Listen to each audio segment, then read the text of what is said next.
experts. We look forward to continuing the vision of the New Orleans Family Justice Center, and I'm very thankful for you for this moment to honor Mary Claire. Thank you, Dr. Graves. Sheriff Hudson, I know you wanted to come to the table as well.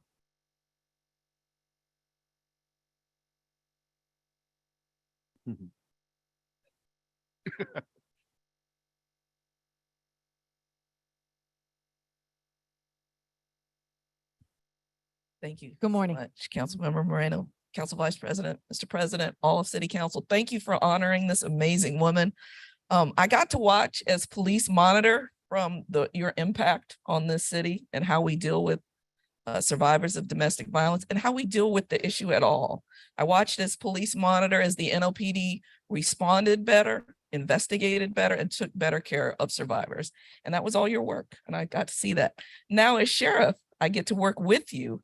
And there are many agencies that don't work together, but our victims and survivors agencies, as Councilmember Harris can attest to, work really well together. And I know that's a lot of work that you've all put in, but I know you were the glue that made all that come together. So I'm so honored to do that work.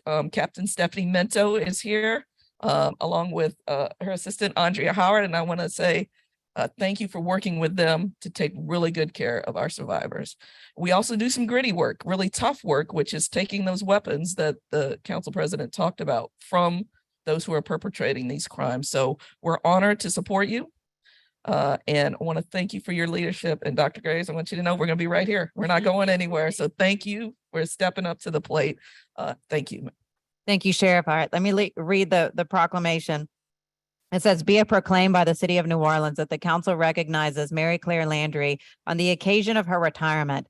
Thank you for your relentless dedication and the steadfast commitment to creating systemic change in order to improve services for domestic violence and sexual assault victims. We wish you the very best, signed by all 7 members of the city council. Congratulations, Mary Claire. And we'll go down to the front to take some photos.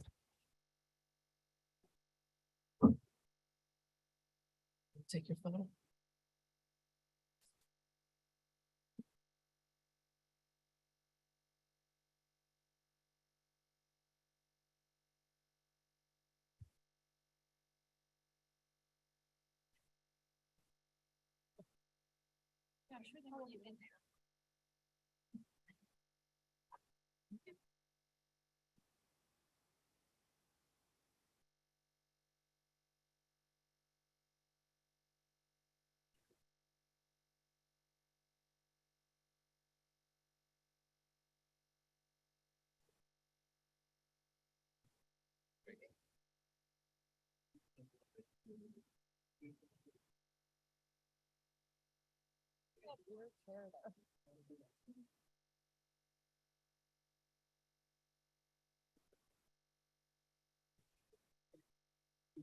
Eugene, that's a Ronnie. That's a Ronnie.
I know.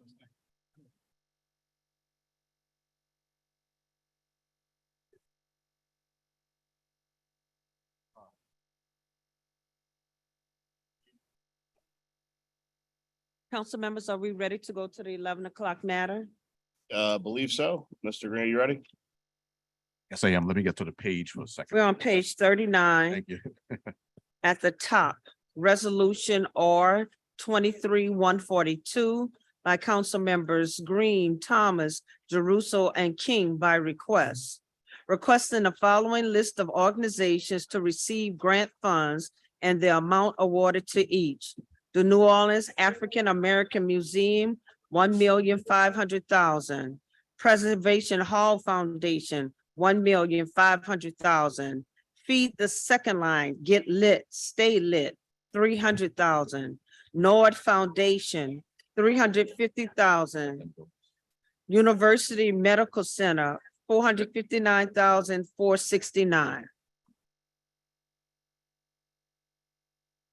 All righty, folks, Mr. Chair, I'll wait just 1 minute maybe. But those who are representing organizations that were called out today, and I know we have some representatives from NORD, but if we have a representative of the African American Museum, the Preservation Hall, University Medical Center, or Feed the Second Line, please at least one representative from the organization come forward. No, we have enough chairs. Let's have those folks come forward.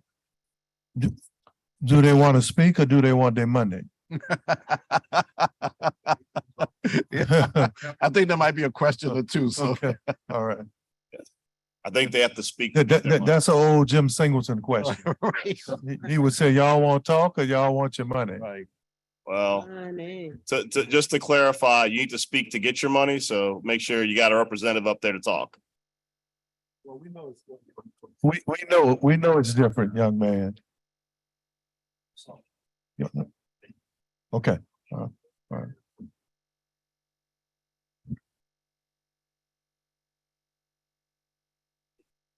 Thank you all for coming today. For background information for the general public, the Edward Wisner donation, the application of those funds requires approval by the New Orleans City Council. And at this is an opportunity for us to hear what has been proposed by the Cantrell administration, Mayor Cantrell, relative to funding of entities who are represented today. So I'll ask us to identify ourselves at the table, and also then we'll come back and speak to each request that we have. And I know that we have some youth here today as far as the Nord Foundation is concerned. So my left, Mr. Chase, if you could introduce yourself and your role relative to the organizations that are mentioned. Yes, sir, council member. I am Edgar Duke Chase IV, Chair of the New Orleans African American Museum Board. My name is Kyle Weedberg. I'm proud to serve as treasurer for the New Orleans African American Museum Board. Okay. Good morning. I'm Greg Lucas, Executive Director of the Preservation Hall Foundation. Okay. Great morning, council member. I'm Tanise Williams, Executive Director of Feed the Second Line. Good morning, council. My name is Charlotte Parent. I'm the VP for Business Development at University Medical Center. Good morning, council members. Larry Barabino Jr., CEO of NORD Commission. The reason that we set a specific time aside was so that the public would have an opportunity to hear from representatives of the various organizations, what you would be doing, of course, relative to our community building with the funding that is provided. And if there are any questions that council members have, this is an opportunity in addition to us receiving cards from the general public asking questions. So I will go back to my left and ask Mr. Chase, if you would describe the African American Museum, and just if we could each keep it within, for the most part, 3 to 5 minutes. Yeah, that was being facetious. It's appropriate, as Councilmember Morrell highlighted, especially given the fact that this didn't go through the committees. In the public deserves the right, as he always says, to at least know where their tax dollars and where their money is coming from. So I was just joking earlier because it's Holy Thursday and I'd like to go home to my kids early, but I understand the details that have to happen, especially in terms of the public money. So. Yes, and part of the reason that the council gets involved through resolution is, of course, by law, but also it gives the opportunity for the public to hear and to potentially support what is being proposed. So the New Orleans African American Museum, Mr. Chase. Yes, well, thank you, council members. I want to thank you all for your support and your leadership. Many of you all had we had the privilege of many of you all coming to view our campus. And I really want to thank you all for showing your strong support and leadership and appreciation of the New Orleans African American Museum. And what that museum means, you know, it's more than just a museum that preserves the history, the culture, and the art of this community. It's about community connectivity. It's about community engagement. It's about community sustainability. It's a place where our youth can find a sense of place. It's a place where our youth can leave that museum with a sense of confidence, a sense of pride. It's a place where our community can gather and dialogue and converse over many different topics. These funds, these Wisner funds, will allow us to expand into our historic campus. Many of you all know we're not operating out of our historic campus right now.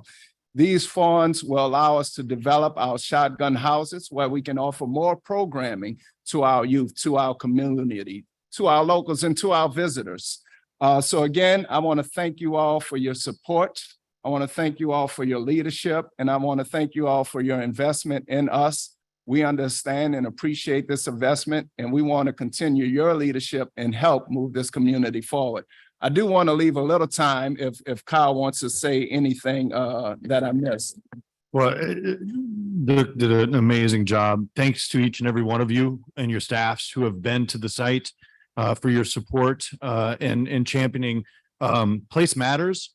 This is one of the most important cultural and historic sites in one of America's most important cultural and historic neighborhoods. And in many ways, this is a last stand. There are 30 families left in Treme.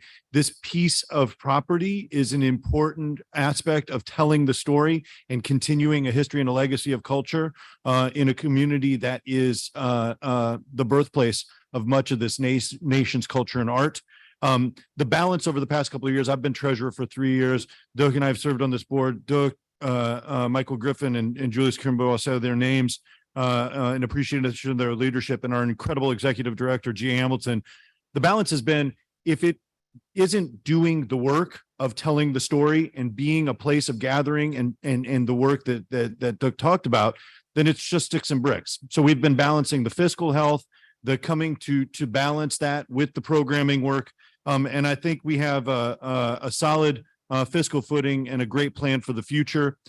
This is a place that's going to act as a cultural trust. Those facilities that Doug talked about are places where we can take some of the smaller cultural museums, whether that be Petite Jazz or Backstreet, or housing some artists that are coming to our campus, partnering with Historic New Orleans Collection. These are places that we can do that work and continue to expand the placemaking storytelling that is the New Orleans African American Museum. Thank you very much for your consideration, your support, and this fiscal investment. Thank you very much for your remarks. Thank you, Councilman Green. The Preservation Hall Foundation. Thank you, Council. And I just want to also thank you gentlemen for bringing that facility online in Treme. It's very important to Preservation Hall to expand our campus into 730 St. Peter Street, which was the first theater in New Orleans in the 1790s, and to bring this space into an education platform for our community, for our schools, for our musicians to have employment opportunities is really going to be a game changer in the history of Preservation Hall. As I've spoken with many of you all, Preservation Hall Foundation does education, community engagement, conservation of archives, as well as musician support.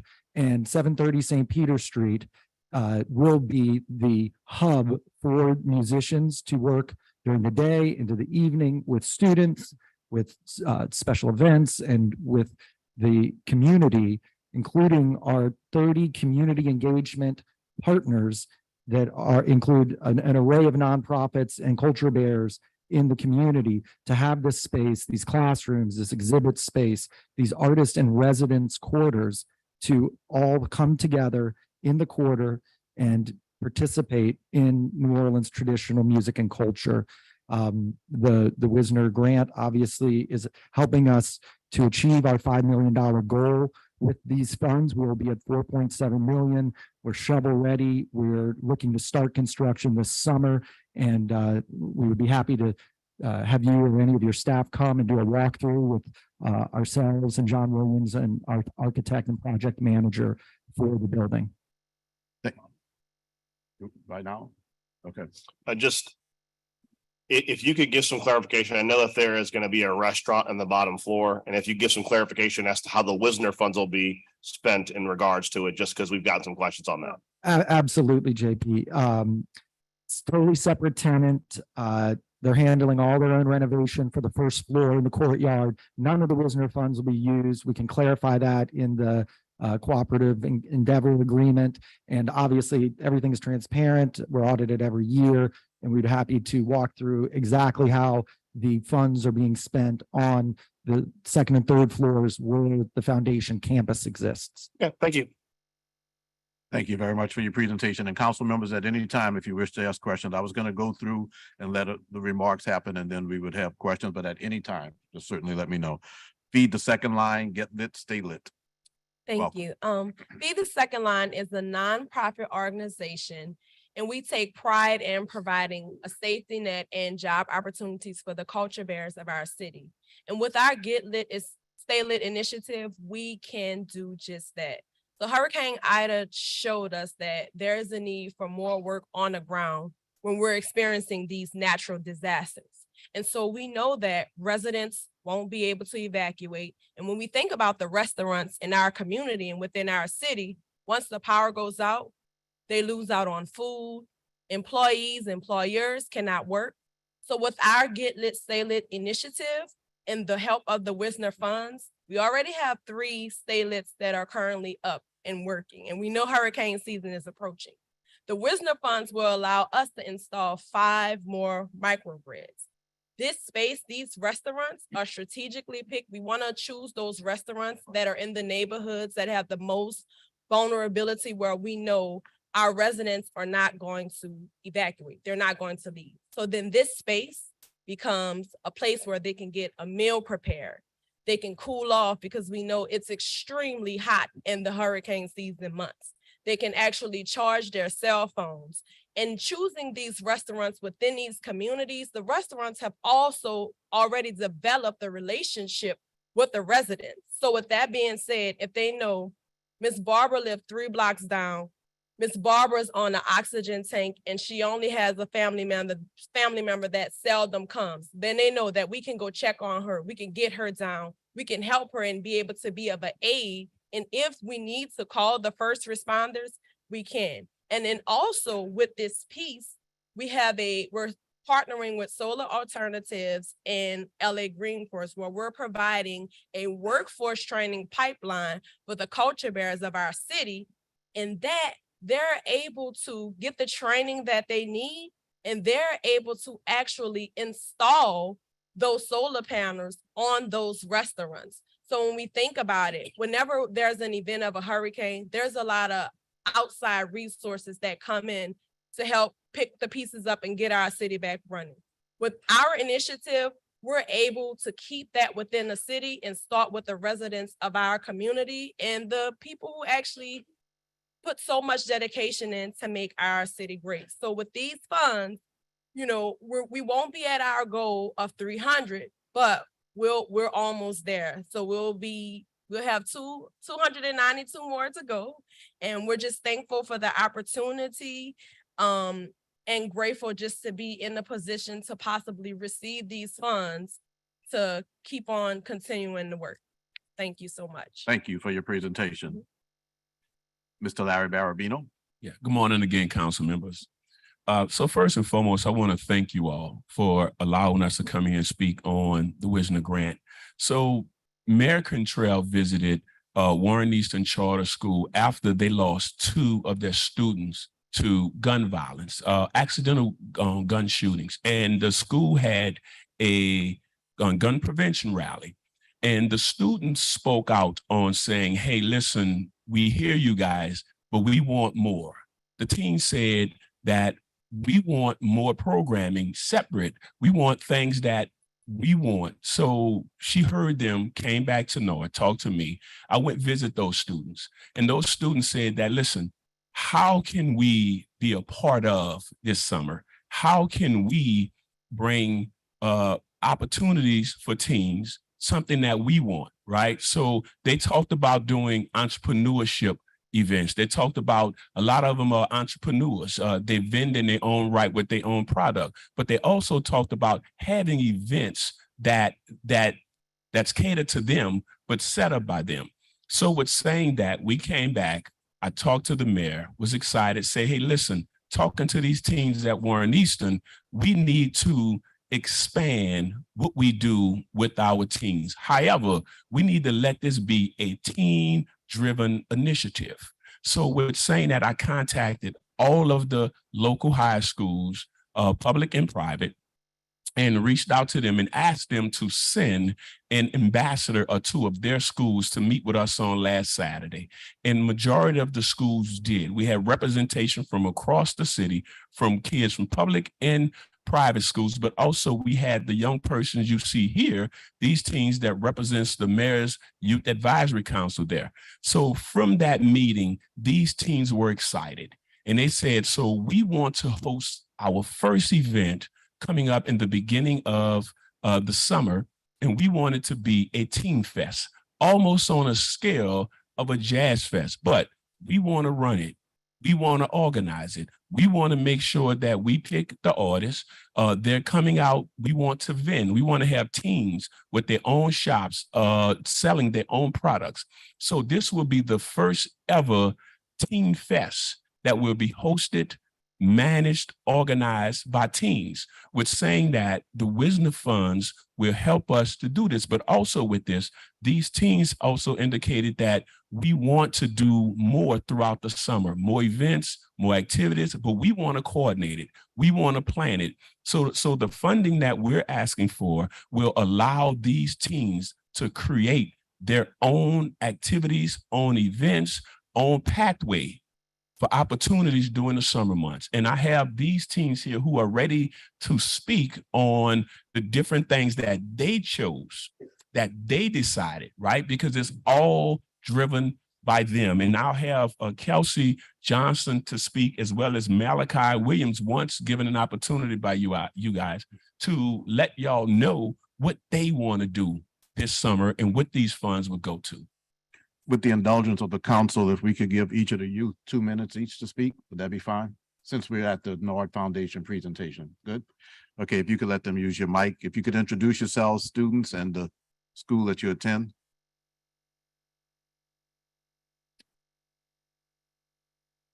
Well, good morning. My name is Kelsey Johnson. I am a high school student at St. Mary's Academy, and I am the chairperson of the Mayor's Youth Advisory Council.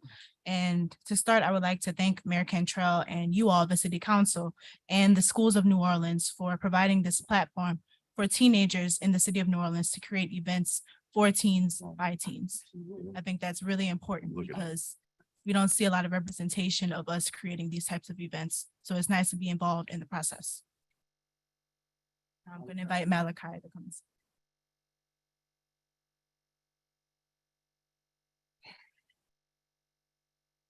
Good morning, everyone. Good morning. My name is Malachi Williams. I attend St. Augustine High School, and I'm a part of the Mayor's Youth Advisory Council.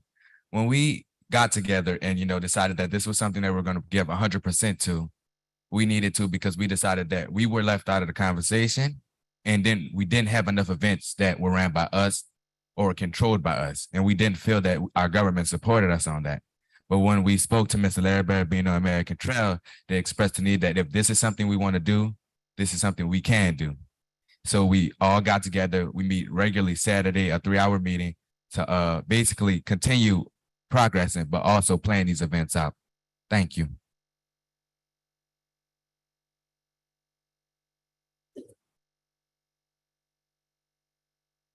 Good morning, everyone. My name is Tony Hillier, and I attend NOCA, and I am part of the Mayor's Youth Advisory Council.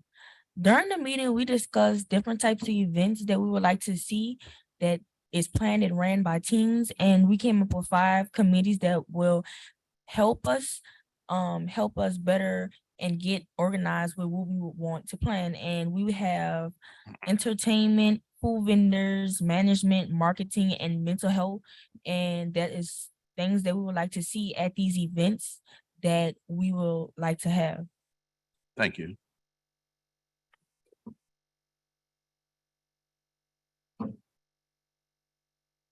Good morning. My name is Hope Drew. I attend Warren Easton Charter High School and NOCA.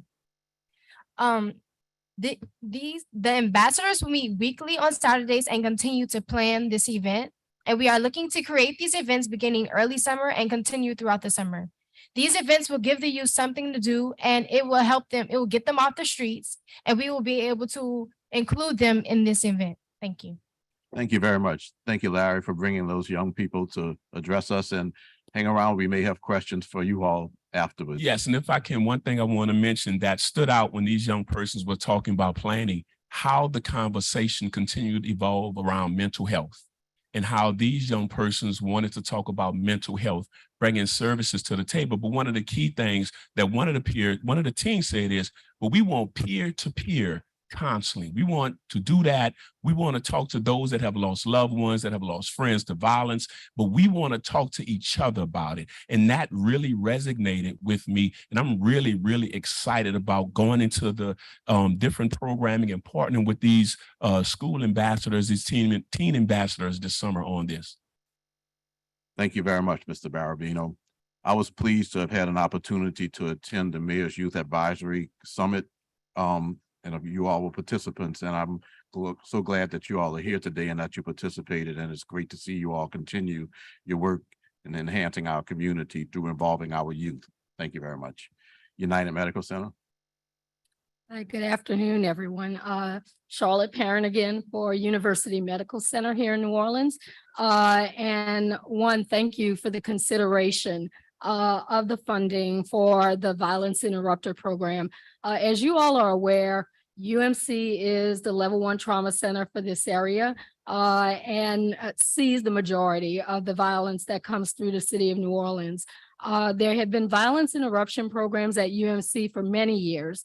And we, as the providers that are there from LSU, Tulane, and UMC, truly believe that there is value to these programs. And we, after this year with our community health needs assessment, where at university, the public told us that one of their major priorities was the impact of violence on health, right? And while university sees those patients and we get them through the trauma of that, we really want to find ways that we can also intervene and deal with the violence, whether it's coming to us as the after effect of that, or whether or not we can help to bring people to the table to mitigate and go out and hopefully interrupt what's happening. We thought that the potential to help oversee this program and build out this program through UMC with consistent training that reaches and touches all of the violence interrupters, but also with the expansion that we're having at UMC of our trauma-based recovery program. We have thought that these should align and can align to make sure that we are reaching as many people in our community as possible, whether or not they are people who have been victims within the emergency room, but providing those services after the fact. The Violence Interrupter Program, when put in place, our goal is that we would have interrupters available 24/7, 7 days a week, and in the emergency room to be able to intervene and then connect them to the trauma-based recovery services that are being expanded at University Medical Center. That includes wraparound services outside of the counseling that needs to happen, but really doing the work of helping them case manage, social workers to get them connected to services and continue that work and hopefully to recover and become healthier in terms of the impacts of violence. So we really appreciate the fact that you all are considering funding this, that you all trust University Medical Center along with our Tulane and LSU colleagues to put this together. And our goal is to build a program that we can bring back metrics to you all on its effectiveness at some point in time as we get it going. So thank you very much. Thank you, Ms. Parent, for your presentation. At this time, council members, yes, we'll have questions and comments from council members who wish to make a comment or a question before we move to our speakers cards and then also our online. Councilmember Moreno. Thank you, Ms. Parent. I just want to thank you for your presentation. You pretty much said everything that I was going to say. I think that the coordination and collaboration with the trauma centers is going to be incredibly helpful. And as you know, this entire council supported and passed the ordinance that led to the expansion of the trauma center, now helping 5,000 people is what we're projecting, which would be great. I thought it was a real disappointment that the violence interrupter program ended up languishing and disappearing. So the fact that UMC is going to bring it back, I think is going to be great. And then also work on different ways as to like, how can we expand it as well. In looking at what Baltimore was able to do with their violence interrupters, they, at the end of the day, were able to hire roughly 60 people, which is a lot. How many do you plan to start with? And, what are kind of the next steps to grow it? Sure. So I think our first goal, and I'm sorry, I'm getting this thing. We are meeting our providers because we have trauma providers who are very committed to making this program work. And I am working with them through the logistics of what that looks like and a budget. So I don't have that fully in place yet as to what that is, but I will tell you the goal is to look at that and align it to the Trauma Recovery Center so that we can make sure that we have the coverage in the ED that we need, but that we're also fully utilizing the other things that have been funded through that budget. So where there may not be an opportunity or need in the beginning to duplicate case managers or social workers, but making sure that those connections are seamless so that we can use that. And then come back to you all with what the numbers will finally look like for us to be able to fund it. But again, the initial goal is to make sure that we have that availability 24/7. Right. I did ask the physicians for us to also look at the data, right? Do we have anything that tells us when are the busier times potentially? Right now, their take is it's all busy. And I said, well, we'll dig a little bit deeper because that may be then where we look to add extras. Some of the challenges is if you are putting a violence interrupter program in the ED, let's say you have two families there, right? One interrupter trying to work with two families is going to be a challenge. And so we're going to have to look at that and decide how are we going to best use those resources and deploy them, and then look back at the information and what happens with that to be able to say, yes, this is the best times to do it. And this is where we need more. This may be where we need less. What does that look like? Yeah, well, once again, just thank you to you and thank you to the City of New Orleans Health Department under the leadership of Dr. Jennifer Avegno. The council tasked her with putting together the whole violence intervention model for the City of New Orleans. And I know that this is going to be a part of it. Thank you. Thank you. Thank you, Councilmember Moreno. Councilmember Thomas. First of all, thank you, guys. I think it's really a great thing for the public to hear this. As much as we want to rush and start our holidays, I don't know if a lot of people understood the detail and the importance here from Mr. Chase and the other gentleman. It's good to see one of our older, more established African-American families be involved in one of the oldest and established African-American communities, Treme, with something that should have been done a long time ago. And thank you guys and bless you guys for finally being part to making sure that happens and is sustainable. You're not only a credit to your family, but you're a credit to the legacy of what they always stood for. And that is making sure that everybody else was okay and that our community understood its history. And I think that gives credibility here. But the Preservation Hall, from my relatives, Placide and Justin Adams, my cousin, Walter Harris. Walter has talked to us about the importance of investing in Preservation Hall. And I don't know, there's so many people around the world. I'm lucky enough to be related to some family members who perform there and where they can talk to us. But I don't know that the rest of our community understands the role that Preservation Hall plays in the tourism industry and the culture and the music industry. So Walter would tell me, he's not going to congratulate me when we get together. He's going to say, we should have did this a long time ago.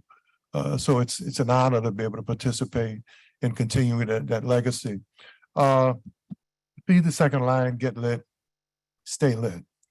During Ida, Howie would tell you that for those of us who are up on roofs or providing shelter to people, we would go from our extended parts of the community to go get fed, to go get refueled, to go back in the community. And while we were doing that, we just couldn't understand why some of us had to travel a long ways from the edges of this city to be able to do that, to go get something to eat. We couldn't find it out in the outer parts of the East. We couldn't find it in the outer parts of the area. And I remember being on a roof off of Reed, where here my old butt was up on the roof trying to help a lady protect her house, right? And I had not eaten. I had nothing that sustained myself. She had nothing in her home. And we had to go to the food line that y'all had put together and drive into town to get some food. And the importance of that, because I experienced it, was that gave me what I needed to sustain myself to go back to help her finish putting that tarp on her roof. So while we hadn't done that a long time ago, Howie, young lady, thank you guys. To know that this should be easy, right? You would have had to have been there to understand that how we would go eat, go back to work. The North piece, I don't know the young women who are here, but to know Malachi is unbelievable in how he represents those young people and how he represents young Black men who have a bad stereotype, and how he represents, in many cases, young Black children. But he is always talking about his peers. He is always uplifting his community in spite of the stereotypes. So for the young women here, I know you guys are also equal to the work, but I watched this young man say, hey, hold on a second, not only what about us, but let's include us. And for executive parent, every time we out there on the lawn or out there with our outreach initiative, where you've worked to get the hospital and you guys system involved, and every time I've been there, and most folk know because life is public, I've been there with family members who that trauma unit saved their life. We know. And the last time I was there, it couldn't save their life. But we know that violence interruption happens too often there in that emergency room and emergency center. The work that has to happen so that there's not retaliation. The work that has to happen so that more people don't lose their lives. So we really have a collection here of stuff that needs to be done, but should have been done. Thank y'all. Thank you, Councilmember Thomas. Councilmember Morrell, President Morrell. Thank you. I want to begin by saying thank you to everyone for being here. I appreciate y'all giving us kind of a briefing on how the money is going to be spent. I think it's very important, not just for us, but for the public to be aware of kind of the good things that can happen with this sort of money. I think I'd be remiss in saying today wasn't difficult, correct? I mean, we're not scary. We're not biting anybody up here or anything, right? Not today anyway. Not today anyway. I think it would be important to note that this is how Wisner money is supposed to be given out, in a transparent public process with the council's involvement. This is why the council's in litigation across the street right now, because if we're going to have money that is given to us for a public purpose, it has to be discussed publicly and we all have to own how it's spent. And my hope is when all this is resolved and the city gets full access to all the money, as we should have, we'll have even more money for programs like this, because this is long overdue. We have a Supreme Court decision from 2014 saying the trust should have ended and all of these assets should be the city's. And if we're successful over there, we'll be able to fund so many other initiatives that are important to the city, like the ones before us today, because every dollar that we're allocating today is going to a worthy cause to promote the culture and the future and the young people of the city of New Orleans. And that is what Mr. Wisner intended when he originally created the trust. And that is what this council is committed to doing. So thank you all for being here today. Thank you for answering all of our questions. You guys have been very thorough, and I appreciate y'all stepping up to preserve our culture, to promote our young people, or generally to save our lives. So thank you. Thank you, Councilmember Morrell. Councilmember King. Want to thank the young people for coming today. I appreciate the hard work you all are doing. It's not every day we hear about positive and see positive young people. I know speaking in public is not a easy task. It's not an easy task, but you all did a great job. So congratulations. Keep up the good work. Thank you, Councilmember King. Councilmember Jeruso.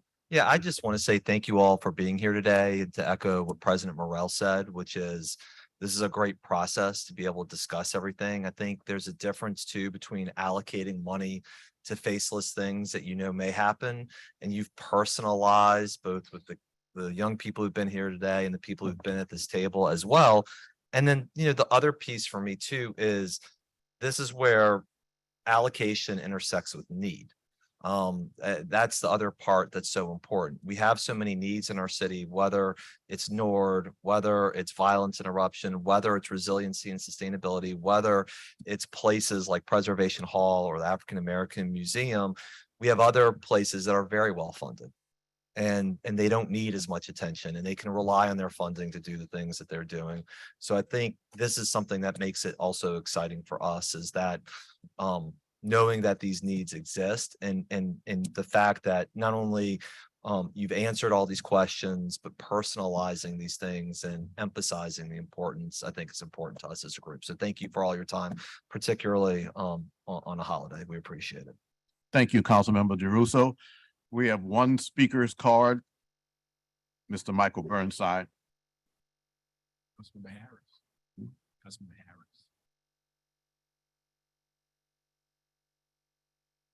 Michael Burnside, 2215 Felicity. And several things here staggered me today, but to know that I'm the only one with a speaker's card from the public is probably the most staggering thing. You think there would be more people out here saying good things to good people for doing good work.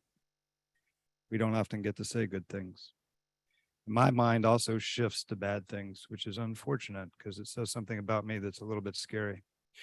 I think about affordable housing, and when I hear sticks and bricks, I think of 24-hour life, 24-hour life, 7 days a week. So places that put up sticks and bricks, from my point of view, whether they're churches or nonprofits or city buildings, really don't have the right to remain empty 24/7 on a Saturday or 12 hours on a Monday, not when we got people living under a bridge.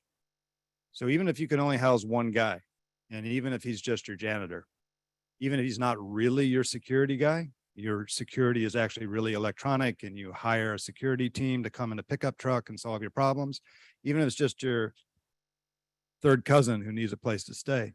I'm less against nepotism than maybe you think I am. People need a place to stay, and they need to be part of a culture when they stay in it. And so as you build things out of sticks and bricks, do more than hire people. Do more than pay them a paycheck, because a lot of people don't use their paycheck wisely. There are people under the bridge that use their paychecks. They get paychecks, they use them for heroin. So rather than pay people for cash money that they then use however they want, this is a bitter thing to say in the South, and I probably shouldn't say it, but I'll say it anyway. Enslave them a little bit. Give them a house. I come out of a West Virginia Hill culture where we had company stores and where we had script, and it can be evil. There's no doubt it can be evil. It doesn't mean it has to be. If you care about people and you love them and you're a church, somebody should be in your building. Thank you. Thank you, Mr. Burnside. Do we have any online comments? We do not. The Edward Wisner Foundation or donation was created over 100 years ago to fund public and nonprofit organizations and activities that enhance the quality of life in our city. Today's hearing was an opportunity for the public to hear from applicants and also recommendations of the administration. We look forward to, if this resolution passes, to working with you all to continue to do the work that enhances the quality of life in our city and makes our city very special. I have moved for approval on R 23-142. It's been seconded by Councilmember Harris. Members, vote your machine. Resolution R 23-142 is approved 5 No, 550. And I thank you all for your presentations today. And I do want to focus again on our youth. Thank you all very much for what you do. And I want to say to my fellow council members that now that this is passed, notice that I didn't dwell on the fact that Malachi Williams is a graduate of St. Augustine High School. I'll just end it with that. So proud of his work. He's a freshman. But you knew it was coming. It was coming. Thank you all so much. He's a freshman. Please, a freshman, I saw a graduate freshman, and please keep us in the loop as to what the activities are and how we can work together to build on what we've done today. Thank you. Thank you so much. Thank you so much. You're welcome. No. On the consent, yeah. Yes, it did. Yes, yes.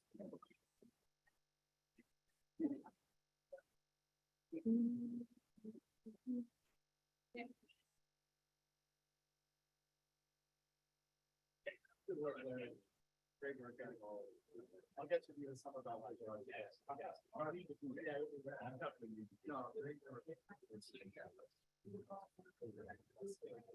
yeah, listen, that.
Malachi, I know I'll see you again. Malachi, she is in the hallway though, giving an interview. You might be able to catch her.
Council members, we're now going to start on the consent agenda.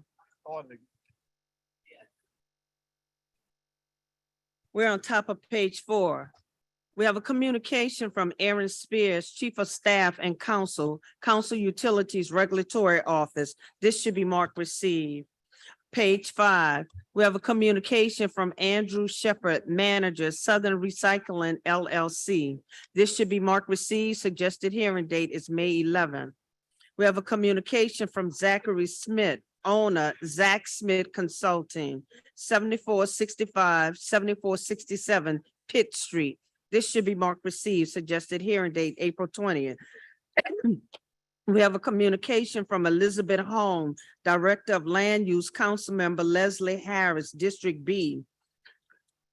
This should be marked received. Suggested hearing date is April 20th. On top of page 6, we have a communication from Darren P. Lombard, Clerk of Criminal District Court, Chief of Elections Officer. This should be marked received.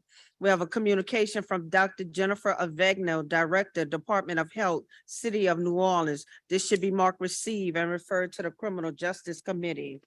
On top of page 7, we have a communication from Amy Trepanier, Director of Personnel, City of New Orleans, Department of Civil Service. This should be marked received. We have a report of the Department of Deputy Director of the New Orleans Historic District Landmark Commission, Central Business District, Landmarks Commissions, 1001 Howard Avenue. This should be marked received. We have a report of the Director of the Vucare Commission, 1009 Burgundy Street. This should be marked received. On top of page 8, we have a report of the Executive Director of the City Planning Commission. This should be marked received. Suggested hearing date set for April 20th. We have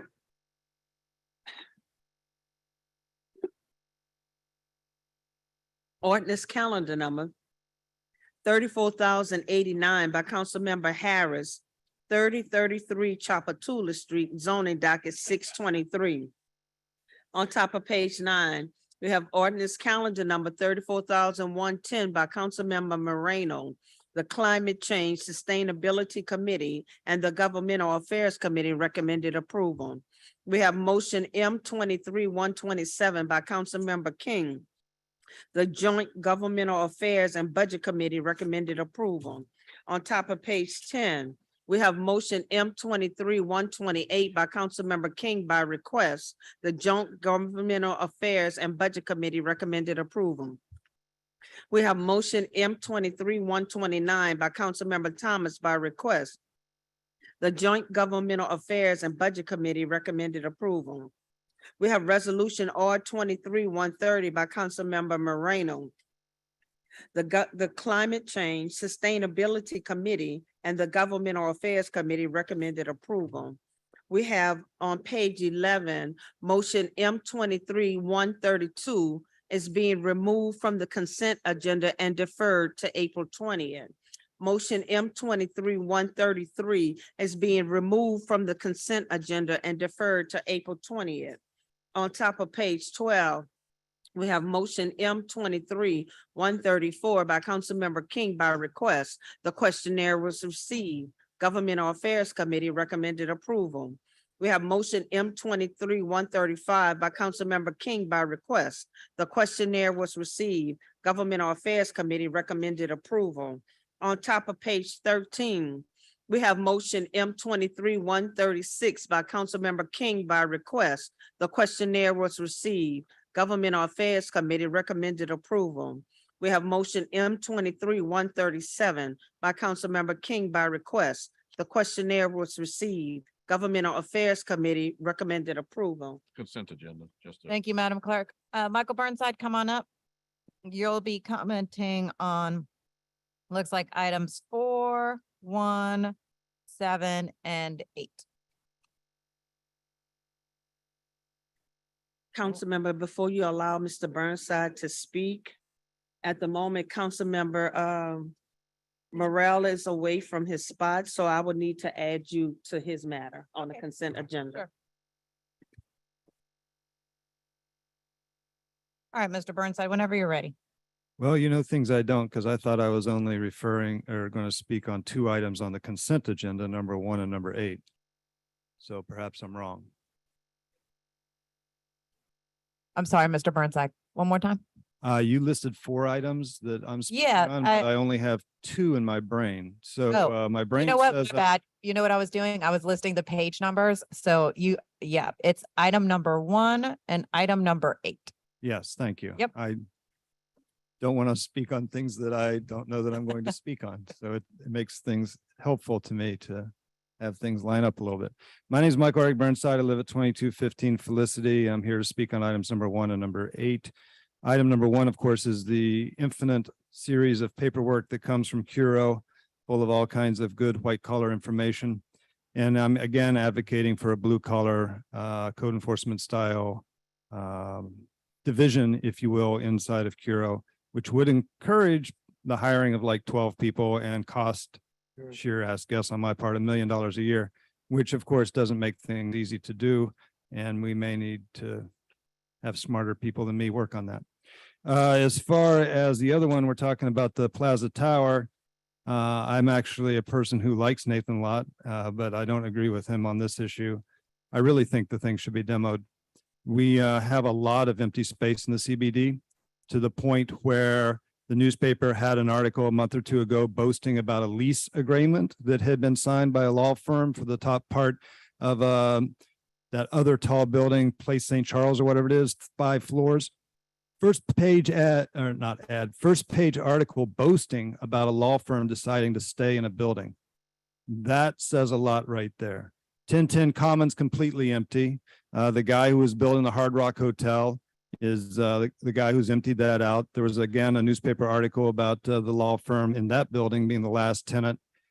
The CBD is empty. People are trying to turn office space into residential space. It doesn't help to have a 20-year-old building for which there is no use and will be no use.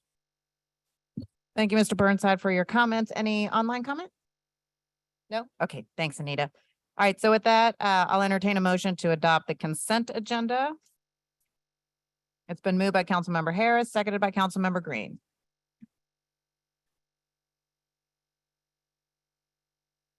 We've got 5 yeas, no nays, 6 yeas, no nays.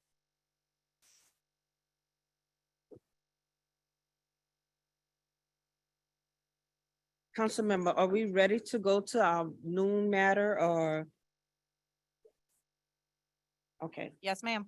we're now going to go to bottom of page 29. We have ordinance calendar number 34,111 by Councilmember Harris by request.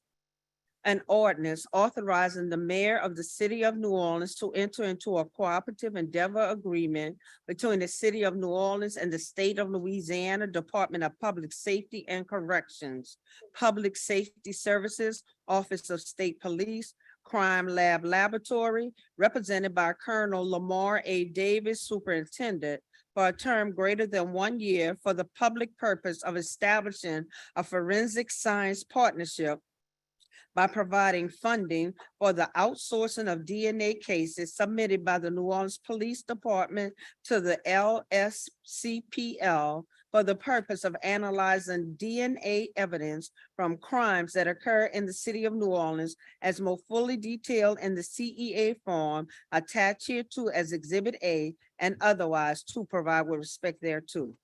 Thank you, Madam Clerk. I can't even express how thrilled I am to bring forward the CEA today between the City of New Orleans and the Louisiana Department of Public Safety and Corrections. I advocated for funding last fall that would allow us to clear the existing backlog of NOPD sexual assault kits and other DNA evidence at the state. We took a trip up there and I can't tell you how heartbreaking it was to see those kits just sitting on a shelf waiting to be tested. This council approved a $3 million allocation for the purpose of clearing those DNA kits, and I want to thank all of my colleagues for voting for that. Through this agreement, we're moving forward with clearing the backlog, which is about 800. Processing may take as short as a year or as long as 2 years, but I know that either way, we will be providing clarity and closure to so many survivors, as we heard from Star this morning. This is part of my effort to ensure our police force is using the right tools to solve crime. Last year, I brought forward an ordinance to require DNA accreditation at the NOPD Crime Lab, something that they're now working on under Director Kelly. We know that DNA works to solve crimes, and it's important that we start taking seriously the abysmal 9% solve rate that NOPD has for sexual assaults. This is especially true as we heard yesterday that rape cases are up this year. I know that Captain Chad Guidry is here from the Louisiana State Police, and I want to thank you so much for being here along with your colleague. He's here for any questions that any of my colleagues might have from the dais. I also want to thank Erica I can't ever pronounce her last name, Sparacino. And I want to thank Dr. Kelly at our NOPD lab as well.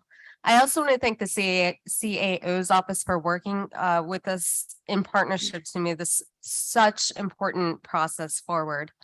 So with that, are there any questions from any of my colleagues? Any public comment? Well, good. This is a good news vote. I'm going to go Well, ahead and. I'm sorry. Okay. It was just the way you looked at me in terms of questions. Oh, I want to make a comment. I want to thank you for your work in making sure that this backlog is cleared up. It's going to take a little bit of time to do it. It's kind of amazing to think that we're talking about that kind of number right now, but this council has shown itself through its leadership of those members who are motivated on areas of criminal justice and also providing support to victims to address issues such as this. And this is just one more step in the direction of getting our, criminal justice system and our support for survivors and victim systems working a little bit better for the people that are supposed to work for us. So Councilmember Harris, thank you for your constant and diligent work in this area. And I look forward to one day the announcement being made that there's no longer a backlog. That's important. Thank you. And I'm looking forward to the day when we have our own DNA lab testing facilities. Thank you again for traveling down here from Baton Rouge, and thank you for all of your help and work with my office on this initiative. So I moved, Councilmember Jeruso seconded. I have 4 votes. I need one more.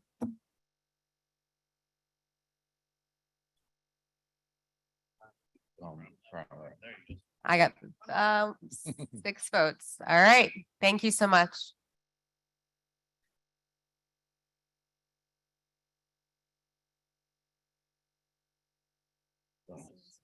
Council members, we're now going to go to page 25. We have ordinance calendar number 34,099 by Councilmember King by request.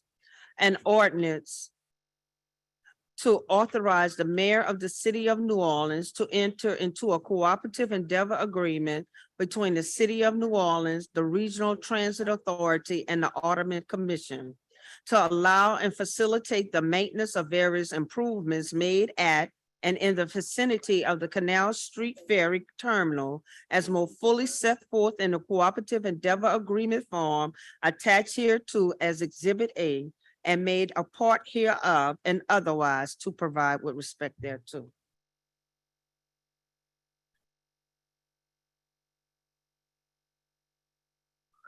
Thank you, Madam Clerk. I make a motion to adopt. Second by Councilmember Jeruso.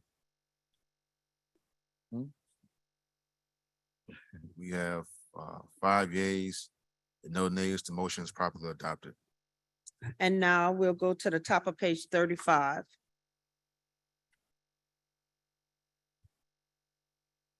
We have ordinance calendar number 34,120 by Councilmember King by request. An ordinance to authorize the mayor of the city of New Orleans to enter into a cooperative endeavor agreement between the city of New Orleans and the Audubon Commission for the design and construction of improvements to the Audubon Riverview, Audubon Park, and Waldenburg Park, and where the specifics of those improvements are more fully set forth in the cooperative agreement form attached hereto as Exhibit A and made a part hereof and otherwise to provide with respect thereto. Madam Clerk, I'd like to add myself to this, please. Adding Councilmember Jeruso. Thank you. Sure. And as the chair of the Transportation Committee, I'll be glad to join also. Adding Councilmember Green. It's going to be exciting down there. Thank you, Madam Clerk. I make a motion to adopt. It's been properly seconded by Councilmember Jeruso.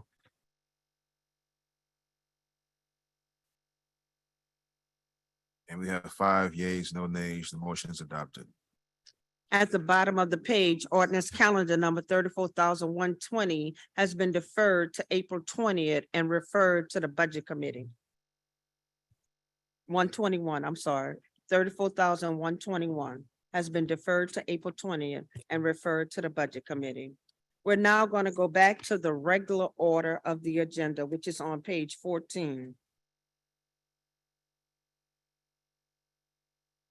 We have a legislative grouping, the CBD HDLC appeal of W. Nickel Deason IV, Dwyer, Cambray, and Suffering Law Firm representing Alexandria Land and Development LLC.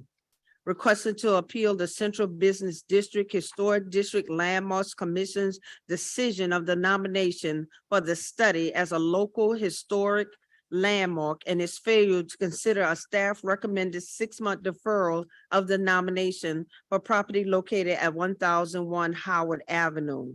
We have motion M23-144 by Councilmember Harris, granting the applicant's appeal of the Central Business District Historic District Landmarks Commission's decision and removing the property from the landmark nomination and jurisdiction of the Central Business District Historic District Landmarks Commission. Thank you, Madam Clerk. Eleanor? 1000 Howard Avenue is an individually listed building on the National Register of Historic Places. Located on Lot A of Municipal Square 293, Plaza Tower was designed by Gordon Kuhn and Raymond C. Bergeron of the firm Leonard Sponberg and Associates. It was constructed by George Fuller and H&H Construction. The consulting engineer was William J. Mouton, incorporating the patented sectional piles invented by T.C. Bruns called the Bruns pile, a precast, pre-stressed concrete piling built in sections that could be attached end to end using the Bruns connector, patented in 1961. It was constructed between 1964 to 1969 and was listed on the National Register of Historic Places in 2013. As per architectural historian Karen Kingsley in the Society of Architectural Historians Archipedia, certainly unique and one of the most visually complex buildings in the city, Plaza Tower blends elements from every significant architectural movement of the 20th century. It is an homage to constructivism, futurism, expressionism, modernism, and the work of Frank Lloyd Wright, although a jumble rather than a distillation. The curved wall, intended to echo the course of the Mississippi River, and the prow-like glass corner give it the semblance of a ship about to sail off into the future. The building's developer, Sam Rasile, and Mayor Victor Shiro believed that the tower would revitalize downtown New Orleans and symbolize the progressive nature of the city. Early renderings imagined blocks of skyscrapers infilling the area. Ultimately, that was a miscalculation of the way the city's downtown would grow and develop, and Plaza Tower has been out of commerce for the past 20 years. The current owner has owned the property since September of 2014. Plaza Tower was the first high-rise structure in New Orleans, and when it was built, the tallest in Louisiana. The construction technique used to build such a tall structure on the area's soil would go on to be the template for One Shell Square, built in 1972, as well as subsequent skyscrapers built throughout the 70s and 80s. Previous to its construction, the highest a building could be built in New Orleans soft soil substrate was 33 stories. The building proved that Bruns pile, the technique developed by Bruns for driving longer pilings using his connector, worked. Plaza Tower is wholly unique in the New Orleans, an early skyscraper which has become an iconic part of the city's skyline. For its exceptional architecture and construction value, the staff recommended that the building be nominated for a study as a landmark. The proposed landmark came before the commission at their hearing of February 1, 2023. At that time, the commission deferred the nomination at the property owner's request. At the meeting of March 1st, 2023, the staff recommended that the commission defer action on the landmark nomination for 6 months to allow time for the property owner to sell the recently marketed building. The commissioners reviewed the staff recommendation the testimony of Jesse LeBlanc, who requested the nomination, and statements by the owner's representatives. At the hearing, Mr. Mike Sherman, representing the property owner, raised concern that the landmark nomination would present a hindrance to any possible sale of the building, as HDLC review and approval of proposed exterior work would be required. He also stated that any redevelopment of the property would likely rely on state and/or federal tax credits in order to be economically viable. If so, the building would be under the jurisdiction of the National Park Service. As such, HDLC landmark nomination would not indicate an additional burden upon redevelopment. However, jurisdiction of the HDLC would require that the building be properly maintained, something that has demonstrably not been observed to date, leading to the potential life safety concerns extant on the building. After much discussion, both for and against the nomination of the building, Dow Edwards made a motion to nominate it for study as a landmark. The motion was seconded by Adrian Dixon and John Boyd, thus placing the building under the jurisdiction of the HDLC. Thank you, Eleanor. I do understand the historical significance of Plaza Tower in New Orleans, but I also understand that I regularly receive calls about the blight it constitutes and the impact on surrounding sidewalks and rights of way, including requiring the closure of streets along Howard Avenue and debris that rained down on one of my colleagues who's sitting up here today. To this day, debris continues to fall because of the inaction of the owner. And certainly the owner needs to do more to secure his property. And quite frankly, our city needs to do more to ensure that the owner is doing what they need to do. The only way to fully remediate the property and get it back into commerce is through a sale, as I understand from the owner's rep. So nominating Plaza Tower as a landmark and putting it under HDLC jurisdiction would not promote that sale, which is why I'm moving to grant the appeal today. I know we have several public comment cards. Do we have any comments on the dais before I get there? Councilmember Morrell. Thank you. I'll be as brief as possible so we can have a maximize public comment. I completely agree with everything that Councilmember Harris said. This property has been challenging for a while. I know that when this council was working on drafting our revised blight ordinances that we're taking up today, this property was certainly in our mind when we were doing it. And I will say, though I appreciate the work of the HDLC, generally speaking, when it comes to the ultimate challenge with this property, which is if it cannot be sold or otherwise rehabilitated, if it is necessary at a future date to tear this building down, HDLC designation would absolutely be an obstacle towards doing that. And so that is the reason why I support Councilmember Harris's motion, and I think that it is well suited. Thank you, President Morrell. Michael Burnside, and everybody gets 2 minutes, just as a reminder. State your name and address. My name is Michael Eric Burnside. I live at 2215 Felicity, 176 square foot house.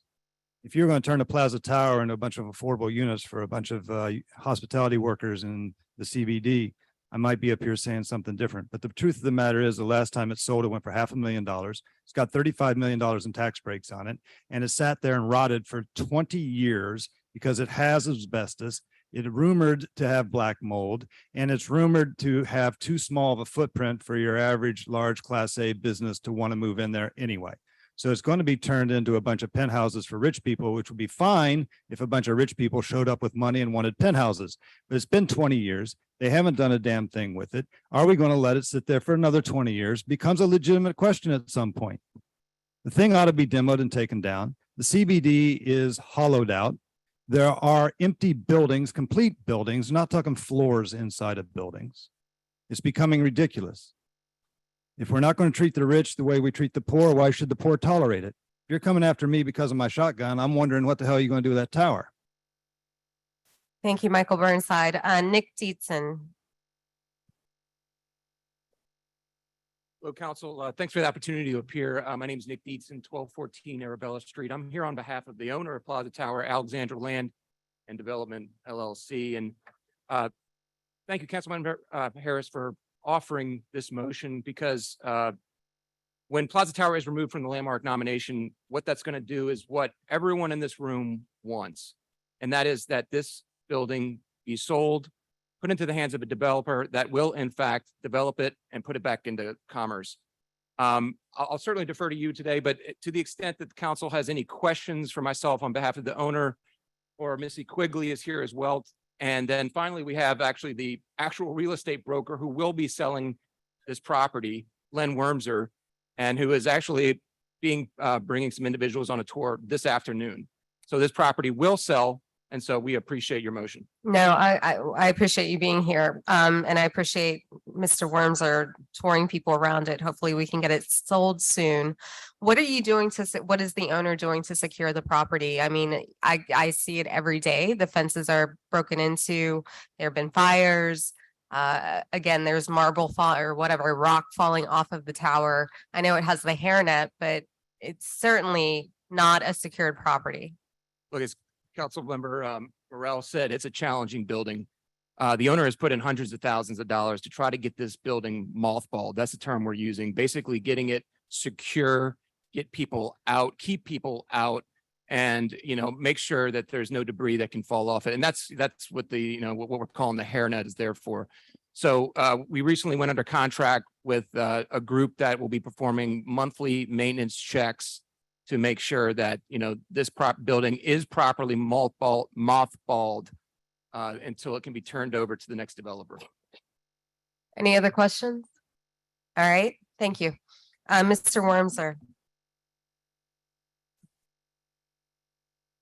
My name is Len Wormser, 840 Carondelet Street. I work for HREC, an institutional lodging advisory firm headquartered in Denver, and I represent them here. I work for the seller. We're in the process of selling the property really in the last 2 months. We've had a lot of interest. Just to give you a quick update, approximately 99 people, in fact, as of this morning, 99 people have executed confidentiality, meaning that they're interested in the property. We've had several offers received. We have 1 or 2 other offers coming in this week and then after Passover. It's a challenging development. It's not a $20 or $25 million building. It's $150 to $200 million development. And that's the bite that somebody is going to take up when they buy the property and proceed. It's got a lot of great opportunity. It's going to anchor the warehouse district in the South Market district. And surely whoever buys it will probably be in front of this chamber, just informing you of what they're doing and how they're securing the building as well. I'll be more than happy to answer any questions. Any questions? All right, thank you. Susan Johnson, followed by Nathan Lott.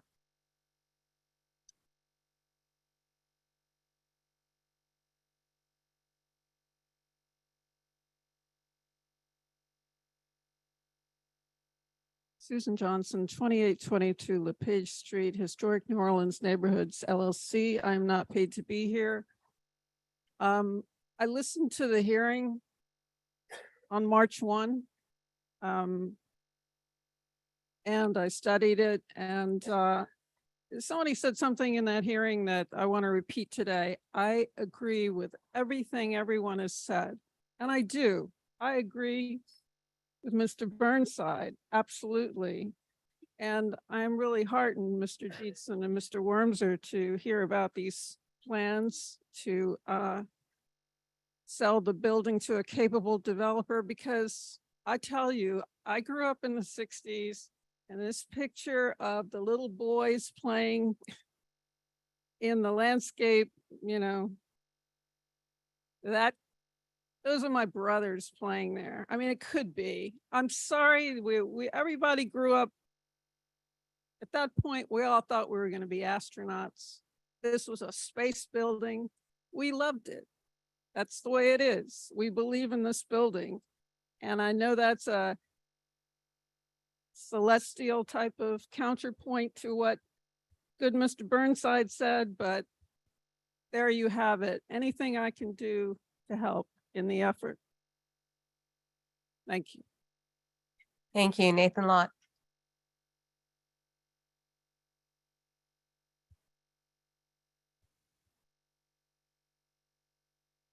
Good afternoon, council members. Nathan Lott on behalf of Preservation Resource Center, 923 Chapatulas. I was also at the meeting when this was nominated, although we were not advocating necessarily for its nomination. My office is about half a mile from here. I go by this building all the time, and I share everyone's concerns that it be remediated and wish the project team all the best in finding a historic tax credit purchaser who can, use those 40% worth of federal and state tax credits to bring this building back into commerce, keep it out of a landfill. I just want to speak briefly to clarify something. I think the concern is that potential buyers who are institutional investors from elsewhere in the country might perceive the design review that comes along with local landmark status as a source of delay or a barrier. But locally, we know that the design review provided by Eleanor and her team actually adds value to projects, and it adds value to neighborhoods where those projects take place.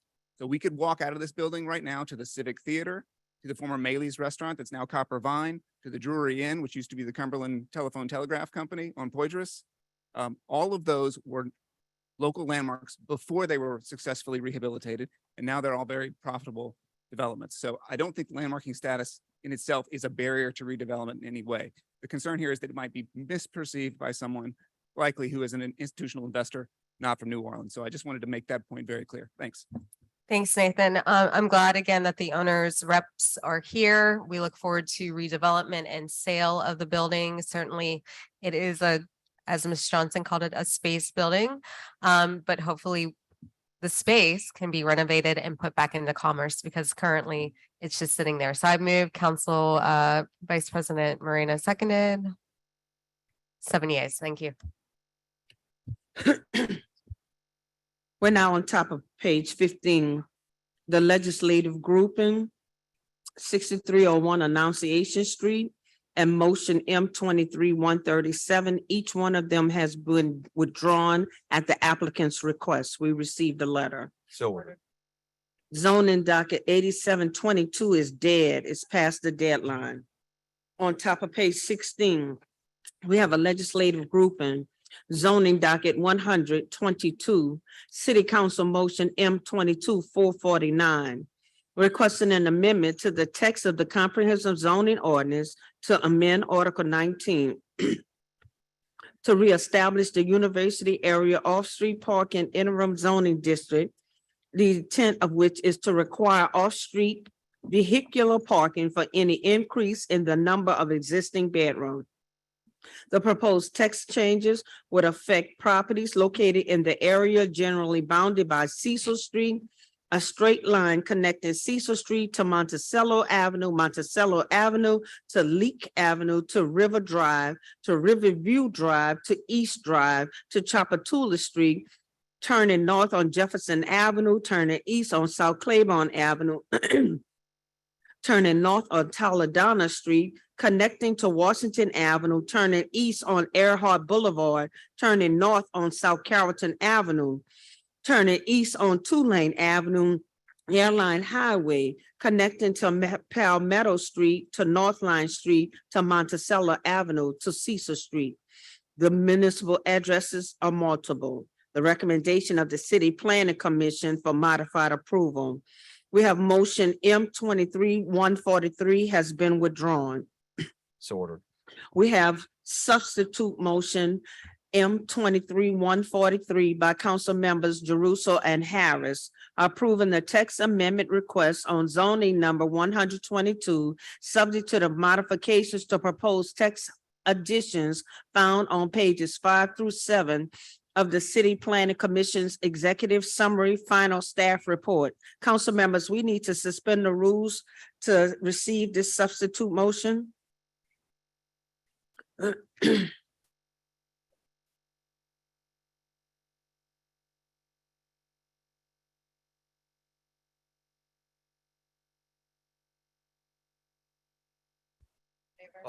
Aye. Aye.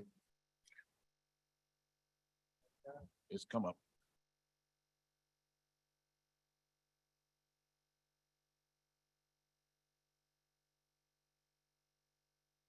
Now we need to further suspend it to add it once this is. Yeah.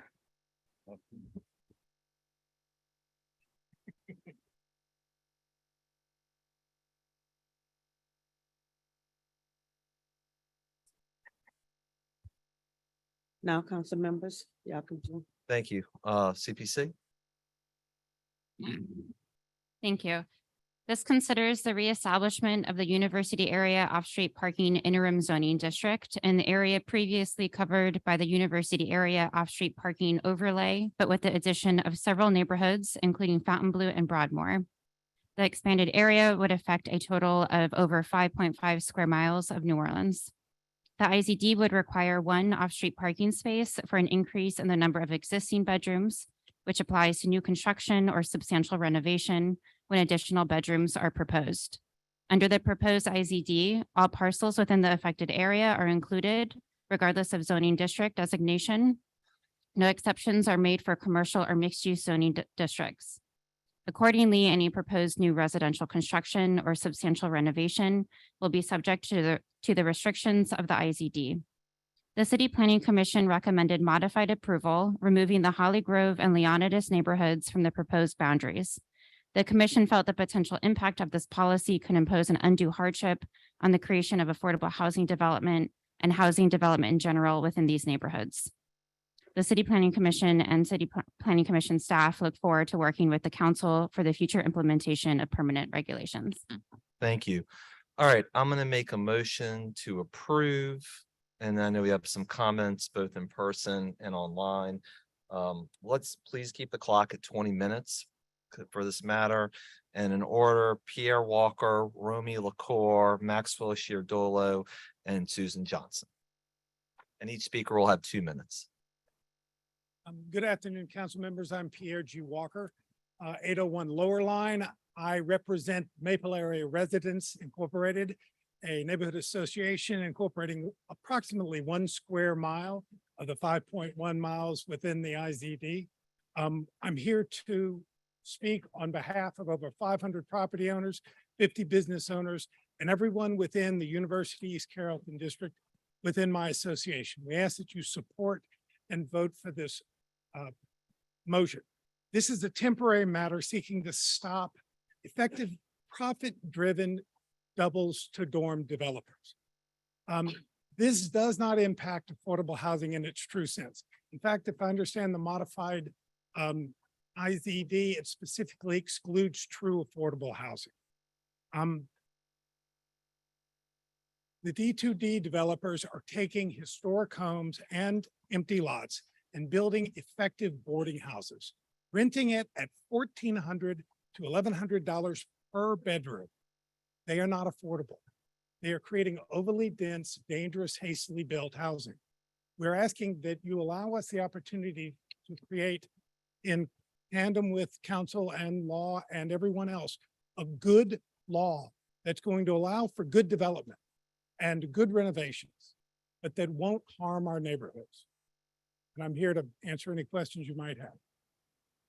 Thank you, Mr. Walker. We Thank you very appreciate it. Thank you. All right, Ms. LaCour, Mr. Shierdolo, and Ms. Johnson.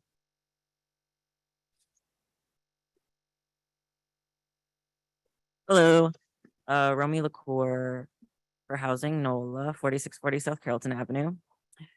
A quote from a NOLA.com article published last month states, neighborhood groups hoped Jerusso's 2022 ordinance creating an interim zoning district would put a dent in the explosion of residential rental space in their neighborhoods.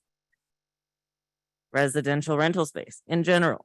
This IZD has evolved from addressing the proliferation of student housing to blocking any form of rental housing in this affected area.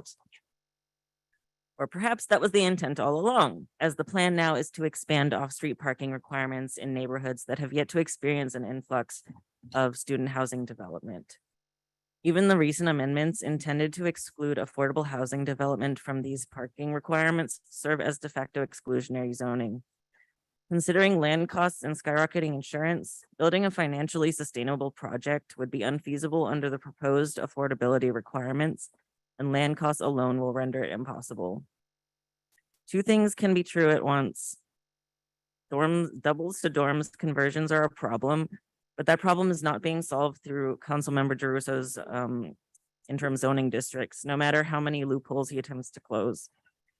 The city council will continue to dedicate a block of their meetings to approving individual appeals to this convoluted IZD. And residents will continue to read about how doubles to dorms conversions are still happening under said IZD. Housing NOLA's leadership urges the council to vote against this IZD and find solutions that put housing first in order to put the people of New Orleans first.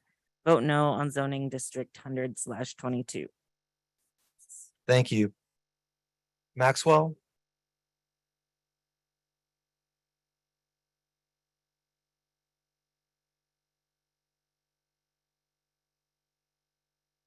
Thank you, council members. Maxwell Chardullo, Louisiana Fair Housing Action Center, 1340 Poydras. We obviously care a lot about affordability. And so on principle, Councilmember Giarrusso, I agree with you. And we see these double to dorms developers as similar to short-term rental speculators. But I think you have to really thread a needle on this, because if you don't, you end up making it more expensive to build 2-bedroom apartments, single-family homes, and affordable housing. And This that's doesn't cover those. I mean, Maxwell, I'm sorry to interrupt you, but you're a smart guy. I am. I respect your opinion, but this doesn't cover 2-bedroom homes. then I must misunderstood. I went over this with Claire like 30 minutes ago. And single family homes. Keep on going. It does. I mean, if you build a new 2-bedroom apartment, does that not require a bedroom or a new? I don't think so. I'll parking double space? check. Keep on going. Okay. I think that's our concern, is that this is an overcorrection that will make things worse. And I think it's especially true because it requires new parking spaces for 2- and 3-bedroom homes, which are a part of the regular marketplace for our residents, not for students. And because the language here around affordability doesn't match what's already in the CZO. That means that this IZD could make it harder for affordable developers to use the inclusionary zoning, the affordable housing plan development, and the small multifamily affordable housing provisions that are already exist in the CZO. They are the ways that we are trying to encourage people to build more affordable housing in neighborhoods, and the language here does not match up with them. No, and Councilmember Giarrusso, we said, I mean, over and over again, that when you actually come to put the text amendment in, most importantly, we hope that you will include a sunset date, because I am fearful about what this will do to the market, and at the very least, we need to make sure that it doesn't exist indefinitely. Maxwell, let me say this. I owe you an apology because I was conflating the IZD with the parking overlay. So the overlay will not include this, but I think given the dire situation we're in right now, this is needed at this moment. So that's number one. And number two, I've talked to you before of thinking about we need to have some sort of sunset because of the additional housing that's going to happen at Loyola and Tulane too. So we're going to look at that for some point down the road. I hope we can talk about the affordability provisions and the overlay. I'm happy to do that, but the affordability was in the overlay originally and the affordabilities in the IZD too. So both of those should be covered under both. And the overlay as it currently exists has the affordability provisions included as well. Right. I just want to make sure they match what's already in the CZO. I'm happy to have that conversation. Thank you. Thank you.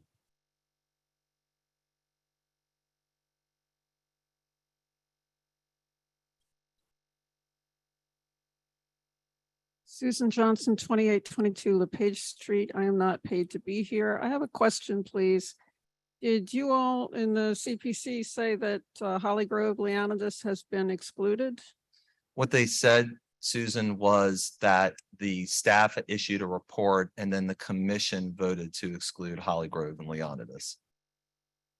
The CPC voted. The commission itself. Okay. The IZD adds them back in. Okay, thank you. Yeah. Nobody likes this ordinance. It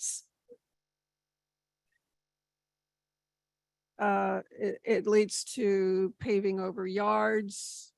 It seems sometimes to be unenforceable, except in the most restrictive, this most restrictive form of the IZD. And I think council members Harris and Giarrusso have a better document before them now. And thank you for this document. And We hope to see some remediation. We started out with 40 D2Ds were counted at the beginning of 2020. Now we've got over 110. 30 seconds. I see that. And the only thing that has slowed the growth. Sorry to talk so slowly. I know it's terrible. The only thing that stops it is this more restrictive form of the IZD. So there we are. I'd love to hear other options too. Thank you. Thank you. All right, we'll go to the 4 online comments and we'll keep each comment at 2 minutes. First comment is from Elaine Leda on behalf of the Carrollton Riverbend Association. She says the Carrollton Riverbend Neighborhood Association supports the university area IZD. It's important to include Broadmoor, Holly Grove, Leonidas, and Marleyville and East Carrollton / University. Private dorm developers are branching out and doing harm in the name of profit. This is commercial development aimed at students, not working tenants or families. Private dorm developers have brought more than 100 neighborhood houses in the last, they have bought more than 100 neighborhood houses in the last 5 years. They may well be in violation of fair housing rules by renting only to students. That is the source of the profit. The renovations done to former single homes and doubles cannot easily be undone. 10 bedrooms, seriously? These renovated properties will never be anything other than private dormitories. This is just one way that we are irretrievably losing our local housing stock, especially in historic districts. Please support this IZD as we do. Next comment is from Emily Ratner. She says, I wrote to oppose the university area off-street parking IZD. I 100% support the council's fight to limit short-term rentals and end the doubles to dorms phenomenon. And I appreciate that this council is focused on protecting our neighborhoods for use by the people who live in them and who invest in the success of our communities. This IZD simply goes too far and adversely impacts residents' life goals in ways that I don't believe the council intends. I live in the area presently impacted by the temporary IZD. During the pandemic, my family welcomed a new baby, and I also began working from home. As a result of these exciting and also foreseeable life cycle events, we are renovating our home to repurpose some of our space and add a home office. Under the IZD, the new office will be classified as a bedroom, and adding that office to accommodate our growing family and changing professional lives will require a new parking space, which we do not need and cannot accommodate without dramatically impacting our property. We therefore have to seek a variance from the IZD, be denied, and then appeal that decision to the full city council in order to justify the renovation. This is an extraordinary level of oversight as well as public attention for a change I'm making to my privately owned home. It also adds a level of risk and delay to our home renovation project that's unfair. Property owners should have the right to renovate their property to accommodate their growing professional and familial needs in a predictable way. And this ordinance does not allow for that. I fully support stopping the doubles to dorm style of renovation, but this ordinance goes too far and for the reasons I oppose. Elaine Leda comments again. In her personal capacity, I support this amendment wholeheartedly. Between STRs and doubles to dorms, too many older neighborhoods are losing homes and their tenants. This is not about individuals. A few of whom rant that they ought to be able to do what they want to their property with no oversight. This is about our neighbors and neighborhoods. Those who prefer not to participate in neighborhoods are welcome to go through an appeal, as several already have done. And the last comment is from Mary Mizing Gabala, who says, I support the amended university area IZD. Thank you. Members, last week I attended Together New Orleans meeting where a woman spoke about the harsh rental increases that have occurred in the Carrollton area. And I can't attribute that to some of the factors that were raised, including rising assessments and homeowners insurance, but it's also 100% attributable to the fact that instead of renting out a double for $1,500 to $2,000, you can rent out a single room for close to that much money.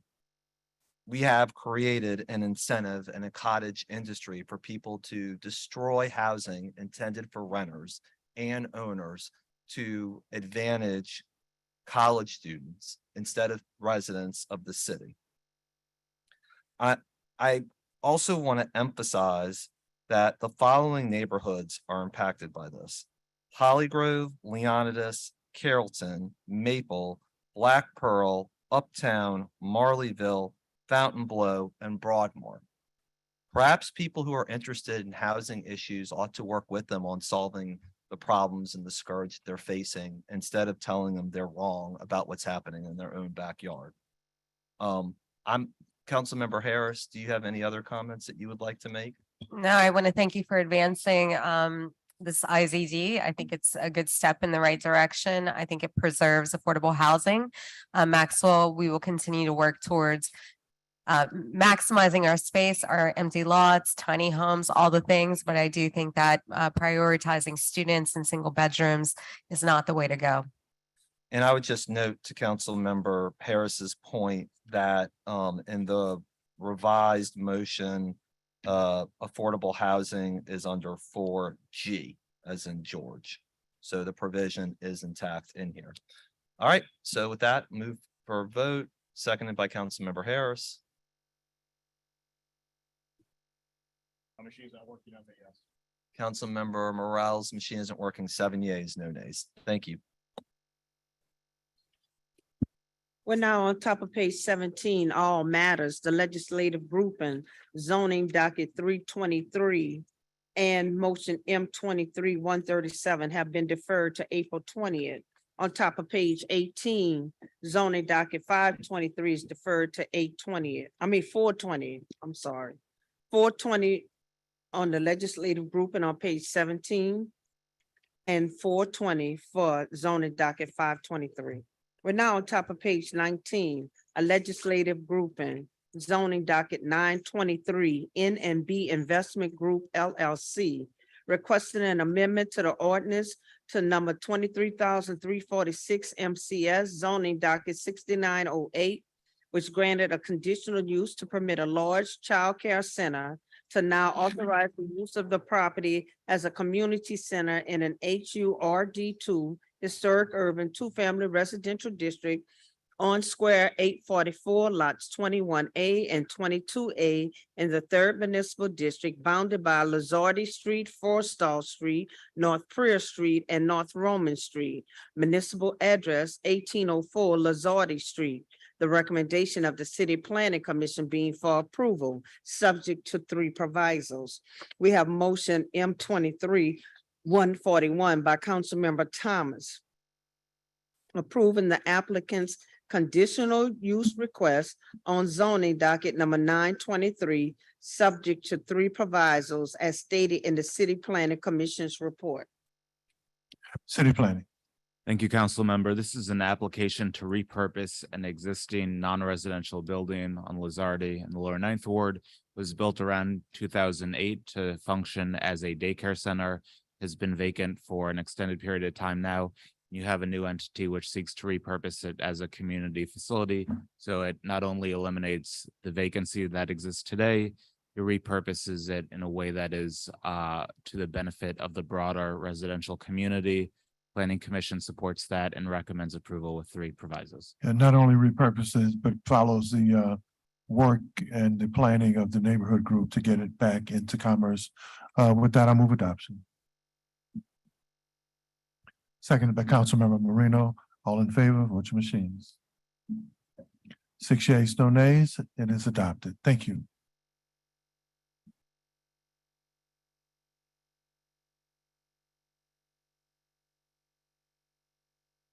On top of page 20, legislative grouping zoning docket 1123, address 929 3rd Street LLC, requesting a conditional use to permit a standard restaurant in an HUB1 historic urban residential business district on square 141 lot 7 in the 4 municipal address bounded by St. Mary Street, Cam Street, and Sophie Wright Place. Municipal address 1829 Sophie Wright Place. The recommendation of City Planning Commission being for approval, subject to three provisos. They have a motion M 23-139 by Councilmember Harris approving and granting the applicant's conditional use request on zoning docket 1123, subject to three provisos forth in the City Planning Commission report. Thank you. This motion approves the request for a standard restaurant with alcohol at 1829 Sophie Wright Place, home of High Vault Coffee. Can't talk today. Stephen, can you brief us on the CPC report? Thank you, council member. Yes, this is the site of High Vault Coffee on St. Mary Street where it branches off of the Magazine Street mixed-use corridor. The intent is for High Vault to transition from a coffee shop to more of a full-service restaurant, which means in addition to coffee, meals, and alcoholic beverages as a complement to those meals as well. Due to the concentration of restaurants on Magazine Street, there exists this overlay district that puts a conditional use process around the introduction of new standard restaurants. And so that is what is prompting consideration here. The Planning Commission finds this to be totally consistent with the neighborhood serving commercial purpose of the zoning district. There was no neighborhood opposition, and so the Planning Commission recommends approval with standard provisos. Thank you, Stephen. Considering that there was no opposition from the neighbors, which is rare, High Vault has clearly been a good neighbor and good operator, and I'm happy to support this modification. So I'll move. Seconded by Councilmember King. Any online comments? Public comments? All right. 5 yeas. Thank you.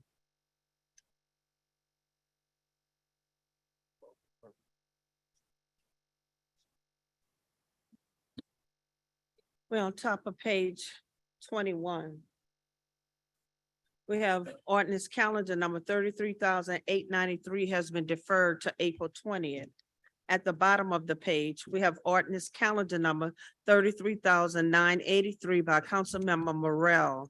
An ordinance to amend section 26-236 to establish additional definitions for what may be declared a blight and public nuisance and otherwise to provide with respect thereto. And there is an amendment by Councilmember Morrell. Number one, on page 1 in the preamble after section 26-236 add of the code of the city of New Orleans. Number 2, on page 1, following the preamble, insert the following recitals. Whereas urban blight is a quality of life issue. And whereas research shows that neighborhoods with vacant or abandoned properties are linked to higher rates of mental distress, chronic illnesses, and unhealthy habits. Whereas vacant or abandoned housing stock without services and in unfinished conditions invite crime, depress home values, and discourage neighborhood investments. And whereas addressing blighted and abandoned properties promote positive health outcomes for residents, increase home ownership, makes neighborhoods more attractive, and encourages reinvestment. Number 3, on line 2, delete 236 of and insert 230. What happened was they had a space. It was connected 236 of. So now they're going to put 236 in the space and the word of. Number 4, after line 11, insert the following. A hearing officer may declare any premise a blight and public nuisance if either subsection A or B of this section is met. Number 5, on line 12, insert the heading A at the beginning of the paragraph and format accordingly. Number 6, on line 12, remove the word vacant. Number 7, on line 13, after the word thereon, insert the word that. Number 8, on line 14, delete the words the property. Number 9, on lines 15 through 19, delete the sentence, any vacant commercial or residential premises that has not been occupied or otherwise used in furtherance of a commercial or residential purpose within the preceding 2 or more years, and for which no plans to alienate, lease, or imminently occupy or otherwise use in furtherance of a commercial or residential purpose may be declared a blight and public nuisance by a hearing officer. Number 10, on line 19, remove the word vacant. Number 11, after line 21, insert the following. B, any vacant structure that is not an accessory structure located on a residential or commercial premises may be declared a blight and public nuisance by a hearing officer based on the following factors. 1, the vacant structure is in a condition not immediately fit for the use or occupancy of a structure of its type. 2, the vacant structure has not had electrical services, water services, sewer services, or other utilities customarily required to make a structure of its type fit for use or occupancy during the preceding 6 months. 3, construction reasonably calculated to permit the use or occupancy of the vacant structure has not occurred during the preceding 6 months, as evidenced by the absence of an open construction permit or such other evidence as the city may be reasonably provided. C, an owner or occupant cited pursuant to subsection B may avoid a declaration of blight and public nuisance for a vacant structure by promptly undertaking and diligently completing the work necessary to permit occupancy or use of the vacant structure. Such efforts shall be evidenced by a written contract with a licensed contractor dated not less than 45 days before the hearing and containing a scope of work reasonably calculated to further the use or occupancy of the vacant structure. In such an event, continuance hearings before the hearing officer shall be held every 90 days until the reservation of the vacant structure is complete and is again fit for use or occupancy. The owner or occupant shall be limited to not more than 4 continuances. In the event the owner or occupant fails to bring the vacant structure into compliance by the end of the expiration of the 4 continuance, the hearing officer may order the vacant structure declared a blight and public nuisance. If the occupant fails during any continuance hearing to demonstrate ongoing good faith efforts to bring the vacant structure into compliance, the hearing officer may order the vacant structure declared a blight and public nuisance. That is the amendment. Thank you, Madam Clerk. These amendments were done with the cooperation of code enforcement and safety and permits. I move that we accept the amendment, seconded by Councilmember King. Please vote your machines.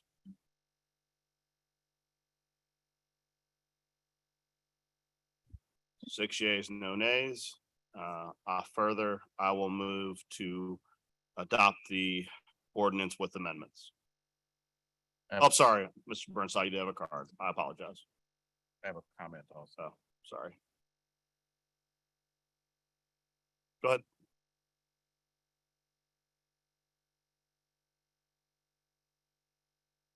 So there's a lot here that's good. There's some things that are uncertain. So when it's declared a blight and a nuisance, I mean, is somebody going to get a $500 fine, or does the city get to go demo the thing? So I don't really know what it means to be declared a blight and a nuisance. You don't have to answer that. It's a rhetorical question. It's not a real one. The next thing I want to point out is that sometimes, and I only know this through rumor, but I know it from multiple sources, owners will swap properties. If I have a problem with this property and I don't want to deal with it, and you have a problem with that property and you don't want to deal with it, we'll swap. And since all this is tied to the property and not the owner, the swap wipes everything clean on both sides. So just like Thomas Mulligan was here talking about the criminal blight provisions that he put 2 in October to the law department that focus on the owner instead of the property, you may want to eventually ferment the idea of following owners as they swap properties. And the last thing I want to bring up is the idea of a vacancy tax. At some point, we have to decide that even if it really is not a blight, and even if it is really not a public nuisance, and certainly even if it does not need to be demoed, it's still not beneficial to the life of the city to have a bunch of vacancies just sitting there being vacant forever and not being allowed to be used, because in order to increase the price of diamonds, De Beers has an entire warehouse in South Africa full of diamonds that they just won't put on the market. So it's an artificial scarcity. I can't talk correctly anymore either. So the idea that a large number of properties are held vacant by people who can afford that possibly even benefit from it with regards to loans from banks or tax reasons or whatever else, is not beneficial to all of us. We live in a city that's vibrant, that involves human beings, being culture bearers, involves human beings being workers in the hospitality industry, involves human beings participating in the life of a city. A bunch of vacant buildings are not a city. And at some point, there needs to be a vacancy tax applied to vacant buildings to encourage people to no longer keep them vacant. I hate saying this in public, but I'll say it anyway. Better an STR than a building that's been empty for 20 years overlooking the city and calling itself Plaza Tower when they won't even let STR people in it. Mr. Green. I would just like to say that it's a good effort on the part of the council to continually address the issue of blight. I just want to say to our property owners out there, especially in our communities, that sometimes I'm afraid to use the title, but they are not as open to investments as others, that you still have a responsibility to take care of your property. So I just want to say to owners of property, you see that the council has made money available, enhanced money for blight reduction, that there are demolitions taking place throughout the city. This legislation and others that we put in place are sending a message that we care about the people who live in certain communities, and no community should have to be subject to so much blight and neglect as we see in certain communities. So I certainly enthusiastically support this measure, but my message is to property owners.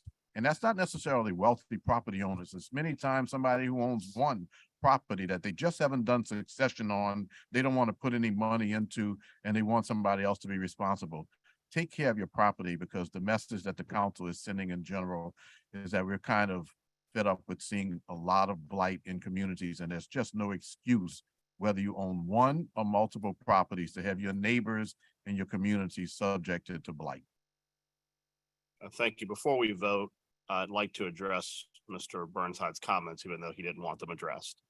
The first is, this is not exclusive towards residential properties. It applies to commercial properties as well, which would include the massive tower across the street. And that was intentional because in many parts of our city, in particular, I know Councilmember Thomas has struggled with this, has brought a lot of work in District E.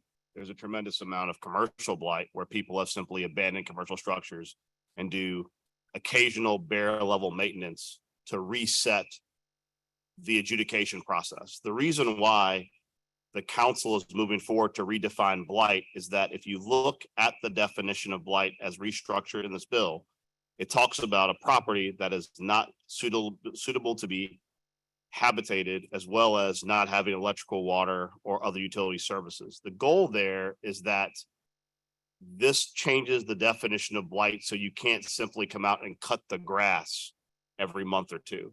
Until the property is back in commerce and is declared blight, the fines accrue by the day.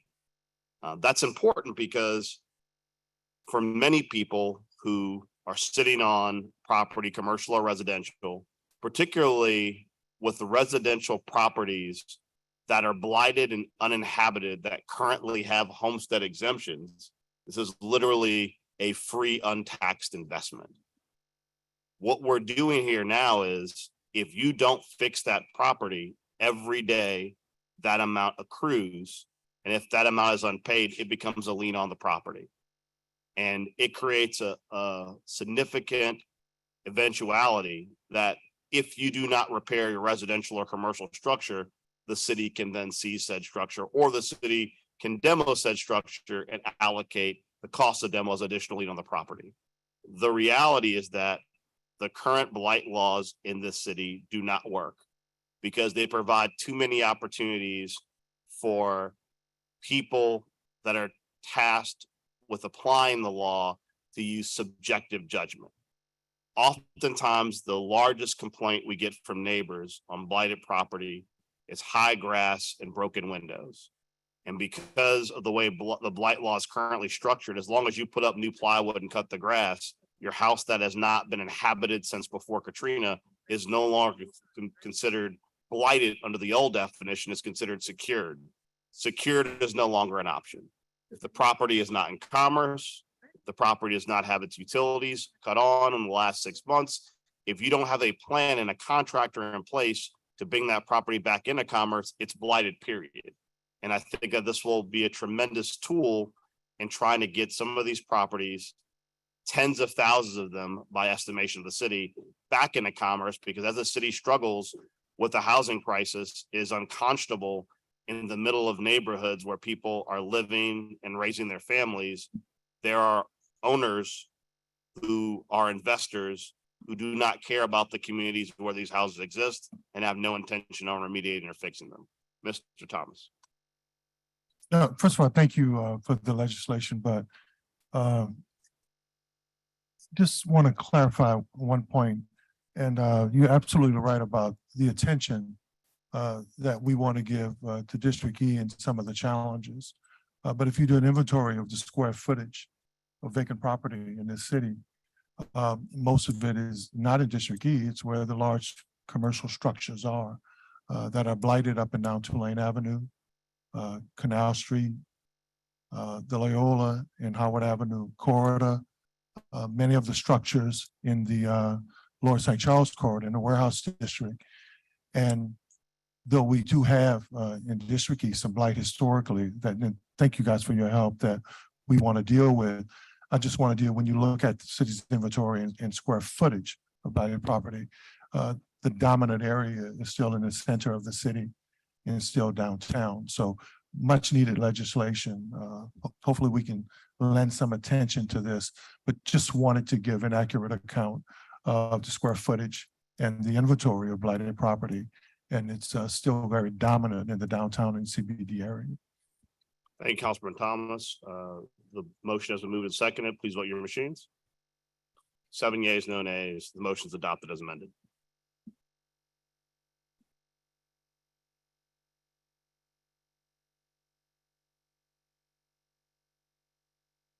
We're now on the top of page 22, all matters. Ordinance calendar number 34,091 has been deferred to April 20th and referred to the Budget Committee. Ordinance calendar number 34,092 has been deferred to April 20th and referred to the Budget Committee. On top of page 23, all matters. Ordinance calendar number 34,093 has been deferred to April 20th and referred to the Budget Committee. Ordinance calendar number 34,094 has been deferred to April 20th and referred to the Budget Committee. On top of page 24, all matters. Ordinance calendar number 34,095 has been deferred to April 20th and referred to the Budget Committee. Ordinance calendar number 34,096 has been deferred to April 20th and referred to the Budget Committee. On top of page 25, we're now at the bottom of the page. Ordinance calendar number 34,100 by Councilmember King by request.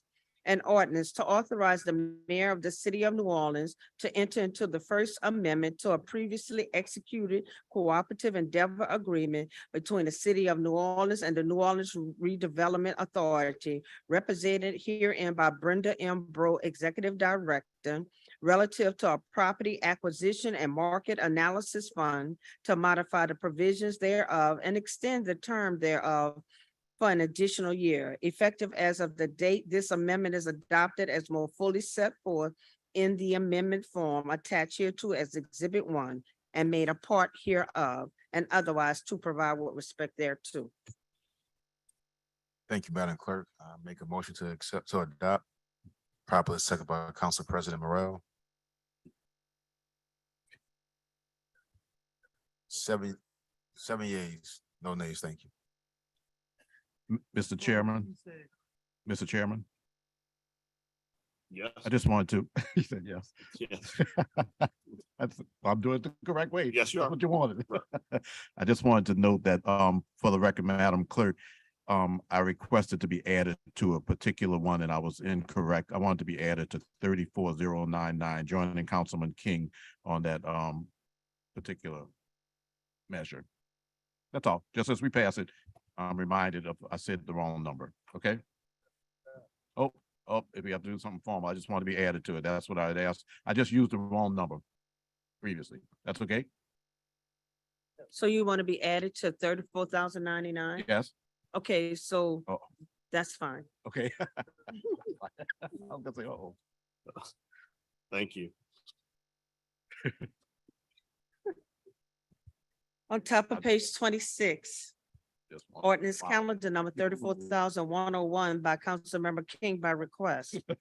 An ordinance authorizing the mayor of the city of New Orleans to enter into a cooperative endeavor agreement between the city of New Orleans and Agenda for Children for a term of 1 year for the public purpose of providing wage enhancement to child care workers in the city of New Orleans as more fully detailed in the cooperative endeavor agreement form attached here to as Exhibit A and otherwise to provide with respect thereto. Thank you, Madam Clerk. I make a motion to adopt. I'm sorry, I do apologize. Public comment for Mr. Michael Burnside.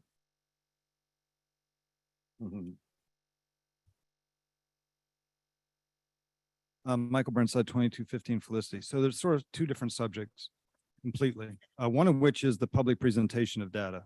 So in order to do my real question, I had to go over here and read calendar number 34-101 because the blurb does not have sufficient information in it. So we don't have, for instance, the amount of money that this contract is for, basic data, not here.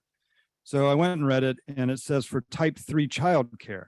Well, I don't know what type 3 childcare is. I don't know what type 2 childcare is, and I don't know what type 1 childcare is, and I don't know why we're only doing type 3.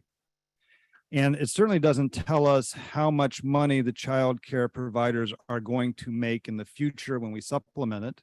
And it doesn't tell us on average what they make now. So there's a lot of data that's just really not here. So it becomes sort of a question, why does the child care center type 3 not pay their employees sufficiently themselves? What's in it for the city to supplement a business owner who's running a type 3 child care center? I mean, the obvious answer is we get our children taken care of. But the unobvious answer is how much money is the child care provider owner making by not paying their employees well to begin with? And are we really getting them up to $15 an hour, which we all know is the city's minimum wage, which we don't know from this either. So there's a lot of things we don't know, and it sort of bugs me. But just to add to that question, because of my relationship with child care providers, many of them, if they receive grants, there's a certain amount of money that's allotted to administrative costs versus what goes into the program, especially if it's a nonprofit. The rest of it is business decisions in terms of how much goes into per capita child that's part of the daycare or the child care, as well as the money to operate the facilities. Now, is there some possible subsidy that could help with them to increase the cost for the people who work there? I'm sure if they had access to that level of funds, many of them would, but a lot of the funds actually go into the operation and they have to choose between the operation, the facility, and the kids. But you're correct that it would be a wonderful opportunity if more who worked in that area could be paid more, especially per hour. May I have a moment of your personal privilege? Yeah. So I don't know how deeply I want to dive into this, but the real short version is I'm currently not a Christian, but I'm part of a Methodist men's group. And I know that's weird. And so we talk a little bit and we share space with the child care center in a building that once upon a time years ago used to be a very small school. And it's my understanding that perhaps I'm wrong in this, that it's $200 a kid to send your kid there. And for poor people, $200 per kid per week is a non-trivial amount of money. I mean, I live on $700 a month. So the idea of sending, 2 or 3 kids to child's care becomes overwhelming, right? And it's like any other situation. Childcare gets subsidized by the church to not pay market rent. The church gets a building used instead of vacant. A lot of complex decisions are being made. But let me shift to the situation I knew in Philadelphia. The child care there, the older members got health care, for instance, the older employees, but the younger ones did not. So there's a lot of little questions in childcare because it's not a respected profession, quite frankly. People are exploited and used poorly when they're in childcare positions. And it would be good if the city had an idea of what this $2.5 million is really going to go for and what it's really going to do and who it's really going to help. And I'm not trying to say childcare is unimportant. It is important. The care of children is important. But us knowing what is going on is also equally important, you know? Thank you very much, sir.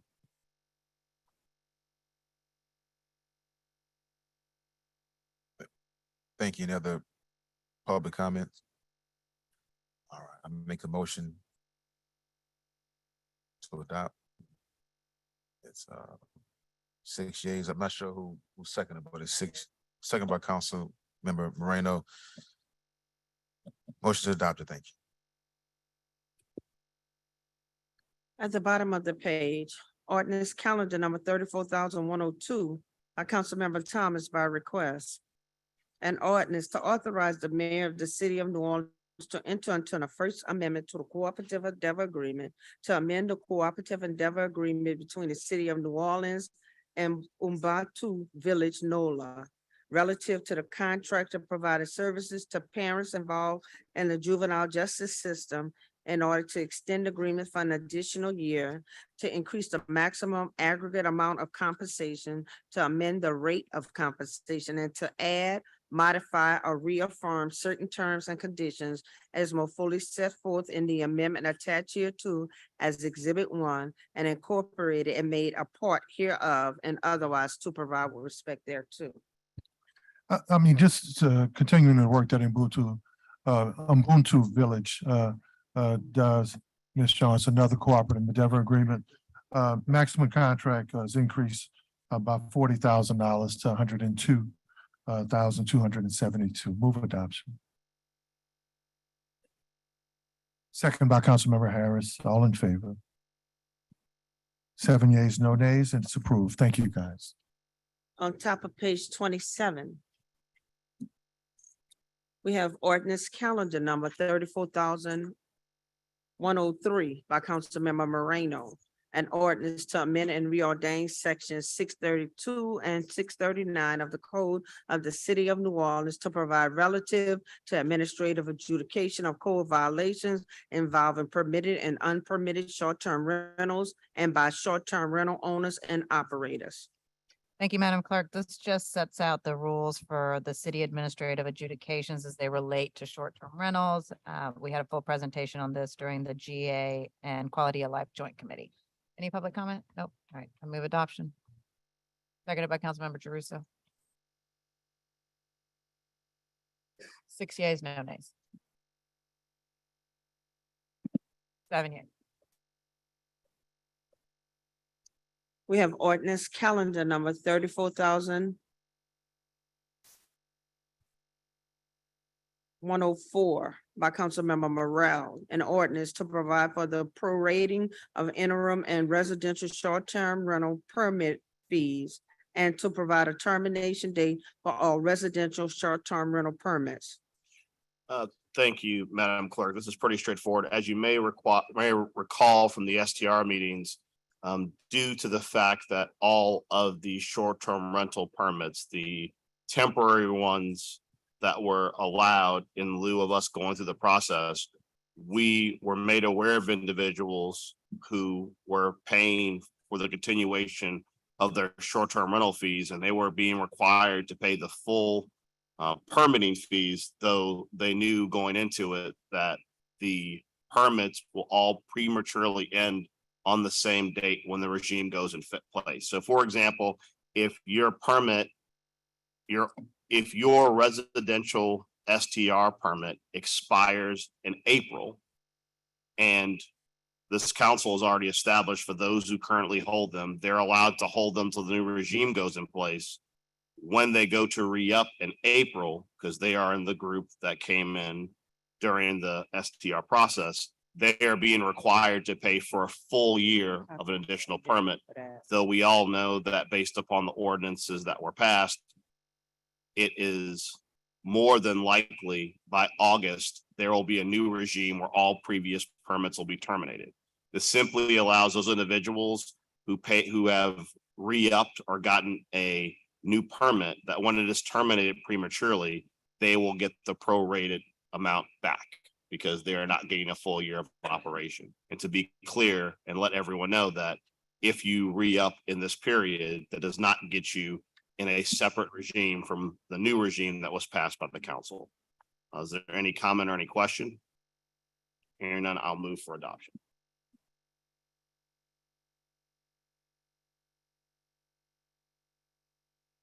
Please vote your machines. 7 yeas, no nays. The ordinance is adopted. At the bottom of the page, ordinance calendar number 34,105 by Councilmember Harris by request. An ordinance authorizing the mayor of the city of New Orleans to enter into a cooperative endeavor agreement between the city of New Orleans and Osmond Inn for a term greater than 1 year for the public purpose of entering into referral relationships to help provide shelter and medical services to homeless persons in the city of New Orleans, as more fully detailed in the CEA form attached here to as Exhibit A, and otherwise to provide with respect thereto. Thank you, Madam Clerk. This just authorizes healthcare for the homeless to continue to provide assistance to the Osmond Inn to collaborate on the needs of the homeless population and engage in referrals for sheltering, social services, and preventative health care. I've moved. Councilmember Jeruso has seconded. I got 5 yeas, 6, 7. Thank you. On top of page 28, ordinance 34,106 has been withdrawn. So ordered. Ordinance calendar number 34,017 by Councilmember King by request. An ordinance authorizing the mayor of the city of New Orleans to enter into a cooperative endeavor agreement between the city of New Orleans and Louisiana Department of Veteran Affairs for a term greater than 1 year for the public purpose of locating and contacting veterans or dependents to process and develop claims to determine their eligibility for veteran benefit, as more fully detailed in the CEA form attached here to and made a part hereof, and otherwise to provide with respect thereto. Thank you, Madam Clerk. It's time to make up any public comment. Make a motion to adopt.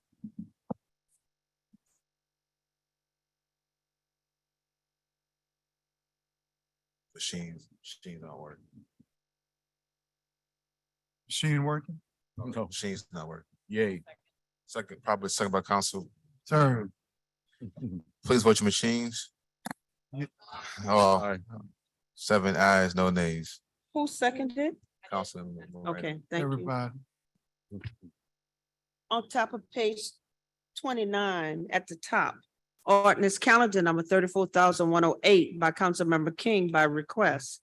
An ordinance authorizing the mayor of the city of New Orleans to enter into a cooperative endeavor agreement between the city of New Orleans and the LSU Ag Center for a term greater than 1 year for the public purpose of improving the lives and economic well-being of the New Orleans residents by providing innovative research-based educational programs in the city of New Orleans, as more fully detailed in the CEA form attached here to as Exhibit A, and otherwise to provide with respect thereto. Thank you, Madam Clerk.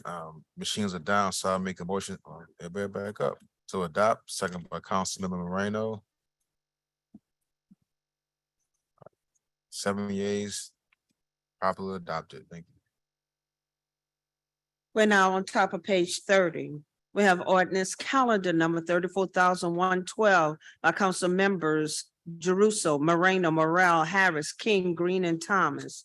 An ordinance to amend and reordain the unclassified pay plan for officers and employees in the unclassified service of the city of New Orleans in accordance with section 3-118 and 4-206G of the Home Rule Charter of the city of New Orleans to establish the salary range for the position of superintendent of police U-0138 and otherwise to provide with respect thereto. Thank you, Madam Clerk. All 7 council members are co-sponsors of this.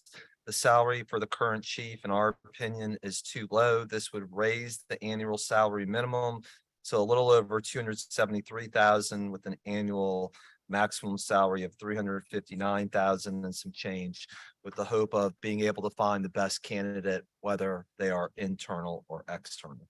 So I've moved. It's been seconded by Councilmember Morel. 7 yeas, no nays. Thank you. At the bottom of the page, ordinance calendar number 34,113 to April 20th and refer to the Joint Public Works Utility Committee. On top of page 31, ordinance calendar number 34,114 by council members DeRusso, Moreno, Morel, Green, and Thomas. An ordinance to amend ordinance number 29,265 MCS is amended, entitled an ordinance providing an operating budget of revenues for the city of New Orleans for the year 2023 to appropriate money to the infrastructure maintenance fund to make a payment to the New Orleans Sewage and Water Board related to the fair share agreement and otherwise to provide with respect thereto. Thank you, Madam Clerk. Pursuant to the initial fair share deal, Sewage and Water Board is owed roughly $5 million per year. What I'm going to do is file the allocation and expenditure motion right now. And then as we prepare for the 2024 budget, file other ordinances mandating that this be done so we don't have to do it as a regular item. So I've moved for approval, seconded by President Morel. 5 yeas, no nays, and the ordinance carries.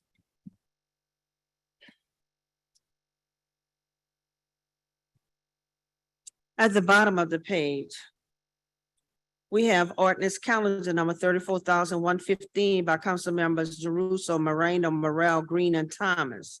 An ordinance to amend ordinance number 29,266 MCS as amended, entitled an ordinance providing an operating budget of expenditures for the city of New Orleans for the year 2023 to appropriate money to the Department of Public Works to fund a payment to the New Orleans Sewage and Water Board related to the fair share agreement and otherwise to provide with respect thereto. Move for approval, seconded by President Morel. 7 yeas, no nays. On top of page 32, we have a legislative grouping, ordinance calendar number 34,116 by council members DeRusso, Thomas, Green, and Moreno by request. An ordinance to amend and reordain ordinance number 29,272 MCS entitled an ordinance providing a capital budget for the year 2023 to affect the following change to the 2023 capital budget to de-appropriate funds from the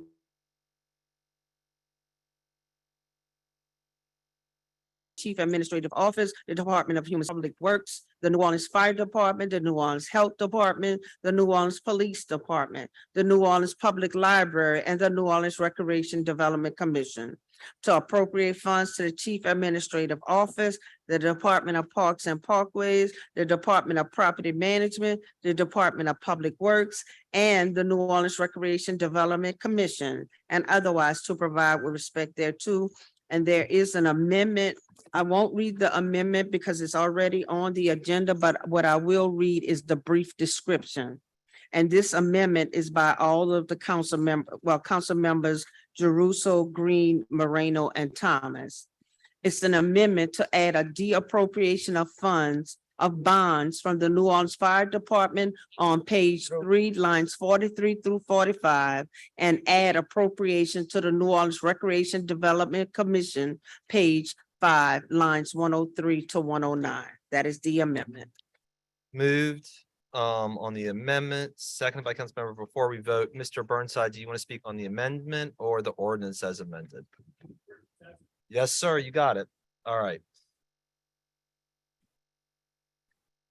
6 yeas, no nays. All right, and then I'll move on. It was changed to 7, Councilman. Thank you, 7 yeas. Thank you. No, I just have one comment. Yes, You can move and get it on the table, and whoever's can second it can second it. yeah, second by we can have it Councilmember go. King, Council President Moreno, and then Michael Eric Burnside. Thank you, Councilmember Druso. I just wanted to point out that on page 5 of this ordinance, is the money for Lincoln Beach. It's over $14 million in this ordinance, which will more than fully fund the project. I want to thank all the council members, in particular, Councilmember Thomas, for working so hard to push this forward. Just wanted to make sure everyone knew that this was in here and ready for all of us to pass. Thank you. Thank you. Councilmember Thomas. Was just going to let it move and adopt it. The most important thing is that the funds are in place. As Councilmember Marino said, thank you for everybody working together on this very important project that this year we seem to not only have gotten on the ground, but it's consolidated around its importance. So thank you very much, Councilmember Marino, especially your relationship with CEO Montano and the work that has been done in the past, and for our budget chairman and Councilman Morrell also bringing attention to this matter. We finally seem to have a great project that has languished for years that's going to come to fruition. Working together works. What a blessing. Thank you. Thank you. All right, Mr. Burnside.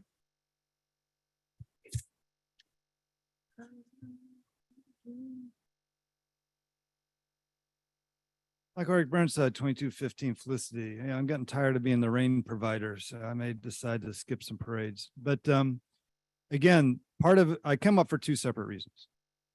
One of the reasons is a repeat of the previous reason, which is the blurb that's given here in the agenda does not say anything about money. We are de-appropriating 10 million and we are appropriating 30 million. So there's a 20 million gap here. That's sort of significant. Doesn't say anything about money in the little blurb, and in my opinion, it should. Separate subject. Lincoln Beach, why would I not be for it? You know, I talked to a lady who's 80 years old, and she tells me that back in the day, she was driven out there as a kid along to go to Lincoln Beach. Ms. Bobby loves Lincoln Beach. I love Ms. Bobby. Why would I not love Lincoln Beach? What I don't understand is why we don't have a separate bill, Lincoln Beach bill. Here it is. Room can fill up with people saying, yay, the city government did something right. We're glad for Lincoln Beach. Stuff's buried, people. You bury the good stuff, and then you wonder why nobody's got anything good to say about the city. So not only do we need a blurb that like says, hey, you know, the de-appropriation and the appropriation are not actually equal in this specific instance, which historically is the norm, right? Warning, this is weird, pay attention to it. We also need to celebrate something that a lot of people went to a lot of effort to achieve and then bury it, because not only does no number show up here, but in calendar number 34-116, the word Lincoln Beach never shows up here. Thank you. Thank you. All right. The ordinance as amended has been moved and seconded. Please vote your machines. 7 yeas, no nays. We're now on page 33 at the bottom. Ordinance calendar number 34,117 has been deferred to April 20th and referred to the Budget Committee. On page 34, all matters, 34,118 has been deferred to April 20th and referred to the Budget Committee. Ordinance calendar number 34,119 has been deferred to April 20th and referred to the Budget Committee. We're now on page 36. We have ordinance calendar number 34,122 by Councilmember Harris by request. An ordinance to authorize the mayor of the city of New Orleans to enter into amendment number 1 to a previously executed cooperative endeavor agreement between the city of New Orleans and Family Center of Hope, Inc. relative to the operation of the Evening Reporting Center program to provide individualized supervision alternative to secure detention for youth pending adjudication, to modify the provisions thereof and extend the term thereof for an additional 12 months as more fully set forth in the amendment number 1 form attached hereto as exhibit 1 and made a part hereof and otherwise to provide with respect thereto. Thank you, Madam Clerk. I've moved. Seconded by Councilmember Thomas. Any online comments? Need one more vote. 7 yeas. Thank you. At the bottom of the page, We have ordinance calendar number 34,123 by Councilmember Thomas by request. An ordinance to authorize the mayor of the city of New Orleans to enter an amendment number 1 to a previously executed cooperative endeavor agreement between the city of New Orleans and the Orleans Parish Criminal District Court relative to the operation of the pretrial services program to modify the provisions thereof for an additional 1 year as more fully set forth in the amendment number 1 form attached hereto as exhibit 1 and made a part hereof and otherwise to provide with respect thereto. 99% success rate with pretrial services. Move adoption. Moved by me, second by Councilmember King. Vote your machines. 6 yeas, no nays. It's approved. Thank you.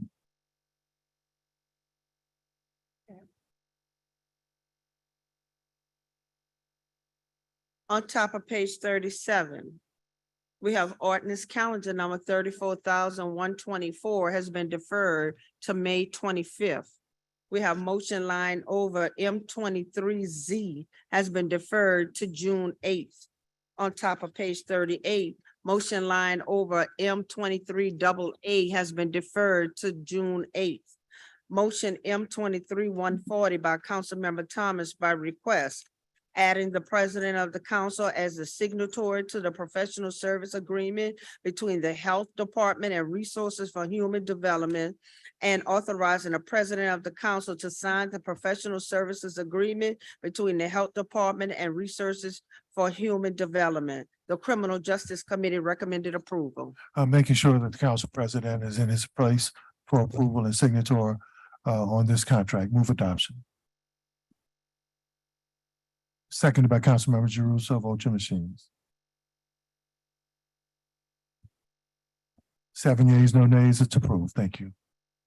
On page 39, at the bottom of the page, we have resolution R 23-145 by council members Moreno, Morel, Jeruso, Harris, King, Green, and Thomas, congratulating head coach Kim Mulkey, the LSU's women basketball staff, and the entire LSU women's basketball team on their historic season and for proudly representing the state of Louisiana in front of the entire nation and the world. Go Tigers.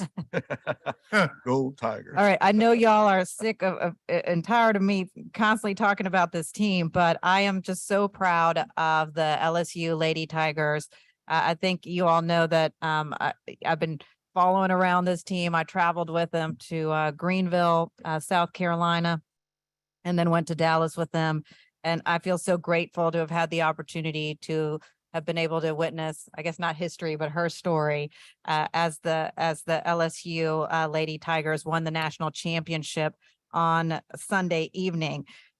I think what this team has been able to accomplish has advanced women's sports in the state of Louisiana more than anything that we have seen, at least in our lifetime. And I just really appreciate how hard these young women have worked, what they've demonstrated for younger girls who are coming up behind them and looking up to them. And I just look forward to seeing what's going to come with them in the future. And I know the future is so bright for them. And just so my fellow council members know, and also so the public knows, I am working with the team to try to figure out how we can plan a community event so that the city of New Orleans can also celebrate the LSU Lady Tigers, and hoping to have something that's really aimed at bringing out the kids. And I've already made sure that Councilmember King is going to be there to assist me, since he's the one that can wrangle up bands and teams and kids better than anyone I know. So congratulations to the Lady Tigers. I actually challenge all surrounding parishes. In fact, I hope all 63 other parishes do the same as we're doing and recognize these young women for their extraordinary accomplishment. It's a good thing that we have a council member. I think Tulane, you were there when Tulane Yes. made history. You were there when LSU made history as someone who was a key collegiate athlete and actually played in the summer pro leagues afterwards. It's just great that we have a council member and other sports aficionados who can follow these teams and root them on behalf. So thank you for being present when the rest of us couldn't. Thank you. Councilmember Green, And I just, and then Councilmember King.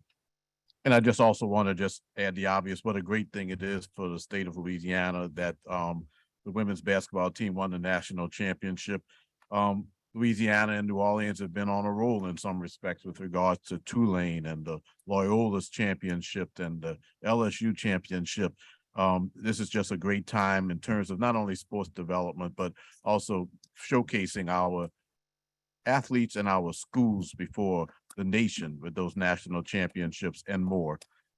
So thank you very much for this recognition, and I look forward to the activity that will bring us all together and people from throughout the metropolitan area for this parade that we might have, or whatever the event is going to be. So congratulations and go Tigers. And I do always have to add, my daughter is a student at LSU's medical school and a graduate, undergraduate. Yeah. And she is so excited. I'm just glad you didn't say they're purple and gold. I too. know, I thought you were gonna loop it. I threw you all off, didn't I? You sure did. Councilmember King followed. They by are Drews. purple and gold though. Yeah, now he's doing it. Yeah. Thank you. I didn't attend LSU, Councilmember Jeruso, but I did attend Southeastern and Southern. And want to announce that the Southeastern women's team won the Southland regular season championship as well as a conference tournament championship. And the Southern women's basketball team also won a SWAC tournament championship. So a lot of history being made by a women's basketball team throughout Southeast Louisiana. Right. Councilmember Druso. Well, I'm proud of all of the universities in District A. I am a law school graduate of LSU, and how exciting this is for the alumni and for head coach and for this team. I think Councilmember Moreno, to your point, there was almost nothing more fun than watching this game with my younger daughter, who is just so excited to be ramped up, watch how well these women played, watch Coach Mulkey get into the offensive sets frequently of LSU and see how intense she was. And so it's enjoyable, and I'm so glad that you brought this resolution today. Thank you. Thank you. Any public comment, Anita? We're good. Awesome. All right, members, vote your machines, please. 7 yeas, no nays. Thank you. Go Tigers. And Lions. And Lions. We're now on top of page 40. Motion M23-146 by Councilmember King, directing the City Planning Commission to conduct a public hearing to consider amendments to comprehensive zoning ordinance number 4,264 MCS as amended by ordinance number 26,413 MCS and subsequent amendments to amend section 24.15.c to read as follows. 24.15.c, maintenance and relocation. A designated classic sign may be moved to a new location when and where the associated business moves, or an exact replica of a designated classic sign may be installed at a new location when a business with a classic sign moves. Only the business name of the descriptive language and color of an original designated classic sign may be changed to reflect a new business at the original classic sign location. Thank you, Madam Clerk. This is a response. We have a Two Jacks original sign in the French Quarter. Two Jacks moved to a couple blocks on the street. And the new tenant of the old Two Jacks restaurant would like to change the name on the sign, not the sign itself, but just let people know that they are the new tenants. So that's why they created this legislation. Make a motion to adopt. Second by Councilman Morrell.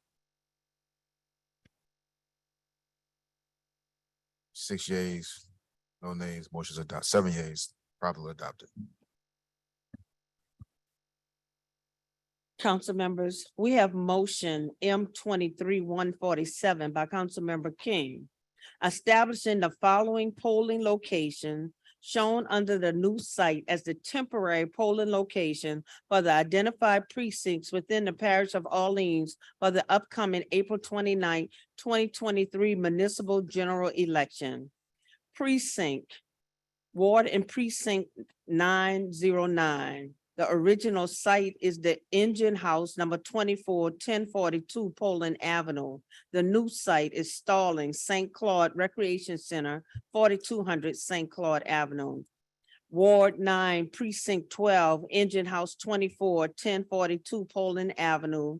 The new site is Stallings St. Claude Recreation Center, 4200 St. Claude. We need to suspend the rules to receive this motion.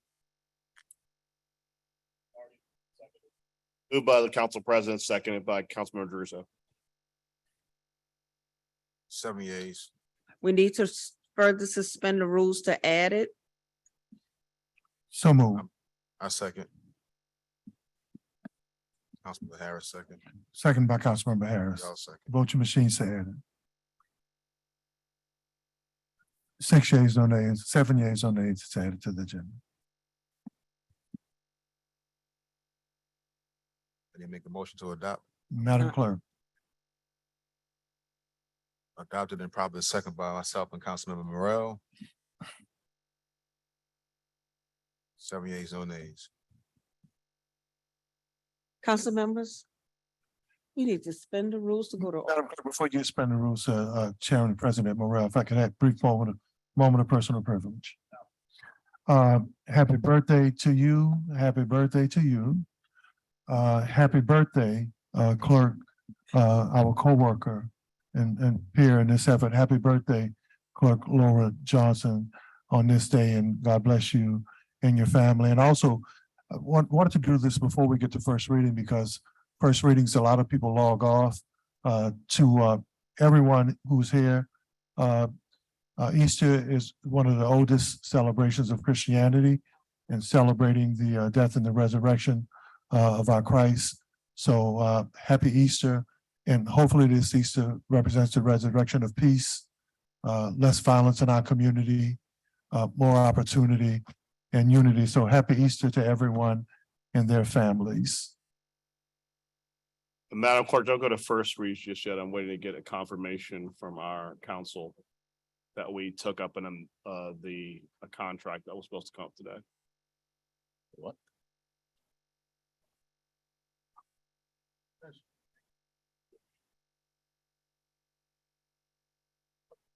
Never mind. First reads. Rules, council member. I'll move to suspend the rules. Can I get a second? Second by Council Vice President Moreno. Please vote your machines. Aye. It's unanimous. 7 yeas to suspend the rules.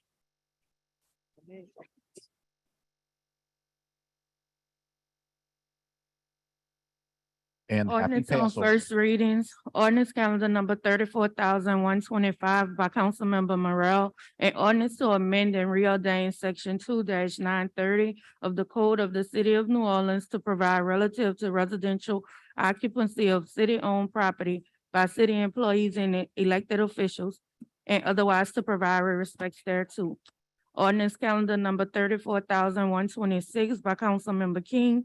An ordinance to affect the zoning change from an HURD1 historic urban two-family residential district to an HUB1 historic urban neighborhood business district, and a conditional use to permit a reception facility on squares 15, lots 14, 70, 71, and 72 in the fifth municipal district bounded by Pace Boulevard, Wall Boulevard, Elizalde Boulevard, and the Magellan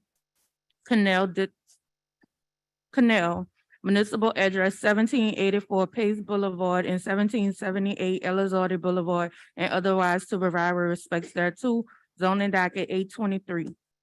Ordinance calendar 34,127 by Councilmember King.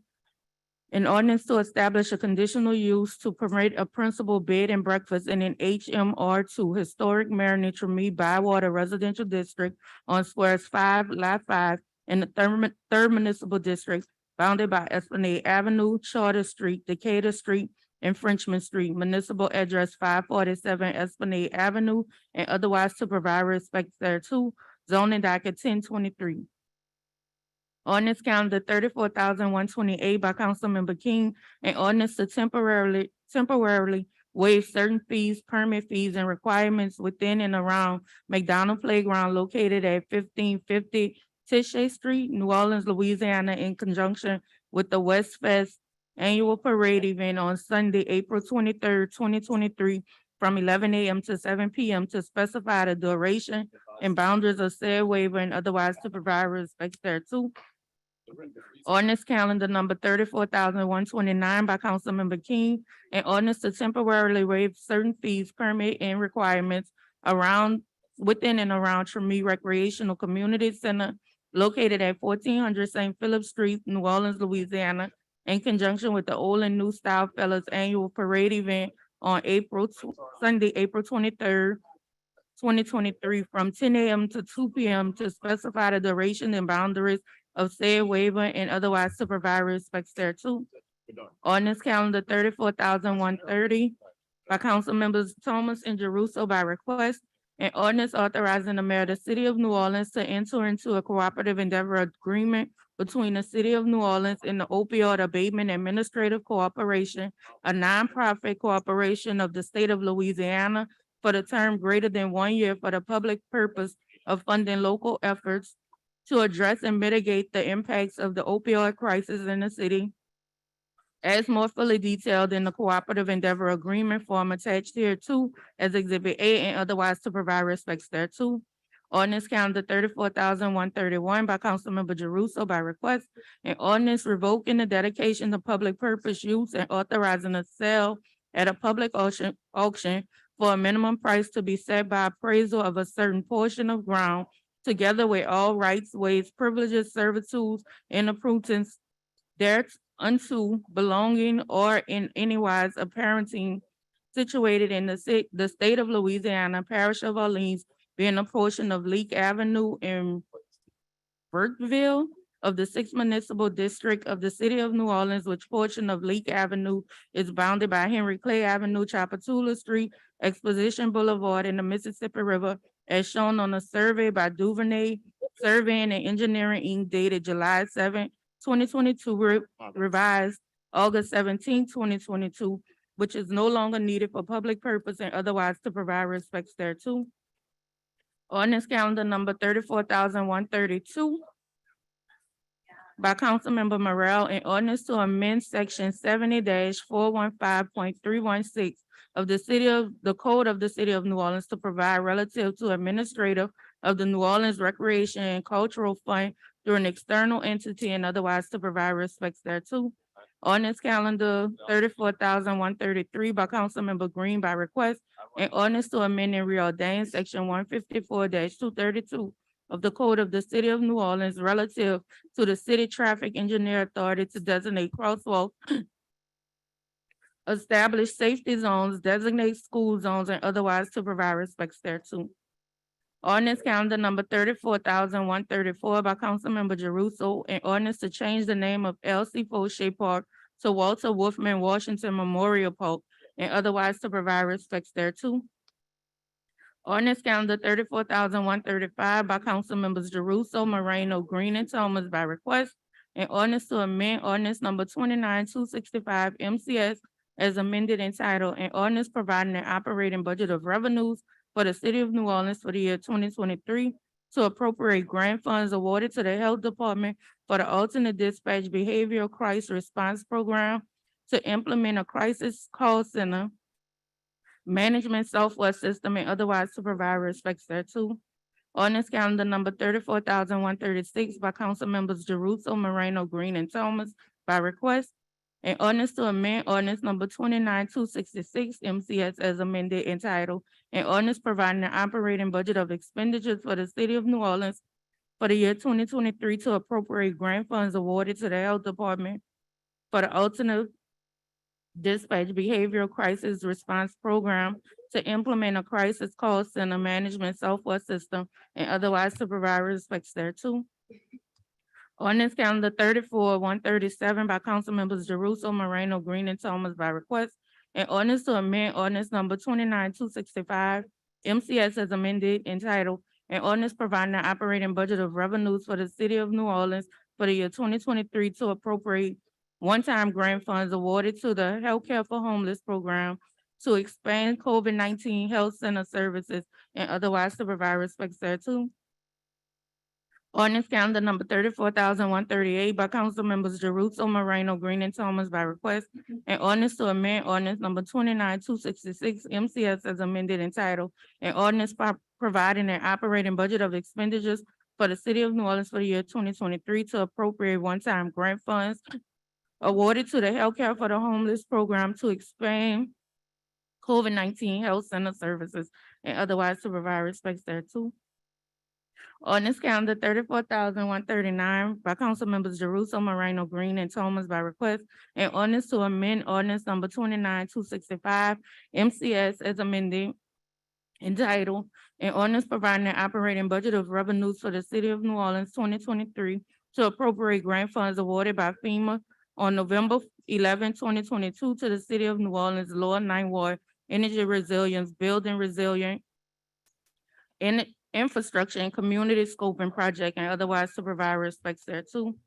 Ordinance calendar number 34,140 by council members Jerusalem, Moreno, Green, and Thomas by request, and ordinance to amend ordinance number 29-266 MCS as amended entitled an ordinance providing an operating budget of expenditures for the city of New Orleans for the year 2023 to appropriate grant funds approved by FEMA on November 11, 2022 for the city of New Orleans Lower Ninth Ward Energy Resilience Building Resilient Infrastructure and Community Scoping Project and otherwise to provide respects thereto. Ordinance calendar 34,141 by council members Harris, Jerusalem by request, and ordinance authorizing the mayor of the city of New Orleans to enter into a cooperative endeavor agreement between the city of New Orleans and the Louisiana Music and Heritage Experience for a term greater than 1 year for the public purpose of the preservation and education of the history of music in the city of New Orleans, as more fully detailed in the cooperative endeavor agreement form attached hereto as Exhibit A, and otherwise to provide respects thereto. Ordinance calendar number 34,142 by council members Jerusalem by request, and ordinance to authorize the mayor of the city of New Orleans to enter into a cooperative endeavor agreement between the city of New Orleans and the New Orleans City Park Improvement Association to allow for the construction of further maintenance of a play structure on the ground adjacent to the Gurney Brown Recreation Center located at 1001 Harrison Avenue of the city of New Orleans within New Orleans City Park, as more fully set forth in the cooperative endeavor agreement form attached hereto as Exhibit A and made part hereof and otherwise to provide respects thereto. Ordinance calendar 34,143 by councilmember Jerusalem. An ordinance to require augmentation of this contact information included on roadworknola.gov, which is designed to provide the public with information about the Federal Emergency Management Agency funded Joint Infrastructure Recovery Roads project currently under construction and planned citywide and otherwise to provide respects thereto. Ordinance calendar 34,144 by councilmember Jerusalem, an ordinance to require the Department of Public Works to report regarding implementation of the Joint Infrastructure Recovery Request 30-day assessment report and otherwise to provide respects thereto. Ordinance calendar 34,145 by councilmember Thomas, an ordinance to rename the entirety of North Russia Blade Street between Jordan Avenue and Duval Street to Charlotte Taylor Street and otherwise to provide respects thereto. Ordinance calendar 34,146 by councilmember Jerusalem by request, and ordinance to authorize the mayor of the city of New Orleans to enter into amendment number 1 to the cooperative endeavor agreement executed on March 29, 2021 between the city of New Orleans, the Sewage and Water Board of New Orleans, and the NFT Group LLC to improve pedestrian access to the new residential construction between the Lafitte Greenway and the Mid-City neighborhood by permitting NFT to construct a pedestrian bridge on North Gayoso Street, New Orleans, Louisiana, as more fully set forth in amendment number 1 form attached here to as Exhibit A and made part hereof and otherwise to provide respects thereto.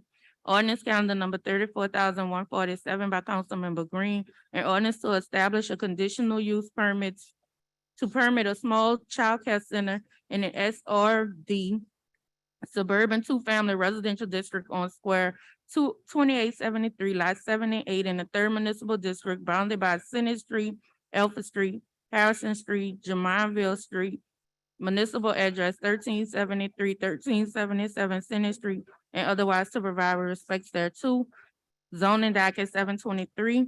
Ordinance calendar 34,148 by Councilmember Green, and ordinance to rename Press Drive from Emmett W. Bashfield Boulevard through the intersection of Leon C. Simon Drive to the end of the public or private drive as Suno Nights Drive and otherwise to provide respects thereto. Ordinance calendar number 34,149 by Councilmember Green, and ordinance to rename Cadillac Street running from I-610 to Park Island Drive to Ryan Eagle Way and otherwise to provide respects thereto. That completes ordinance on first reading. All right, I'll entertain a motion to adjourn. So moved by Councilmember Green, seconded by Councilmember Druso. All in favor? Aye. 7 yeas, no nays. Thank you, Madam Clerk. Happy birthday. Thank you.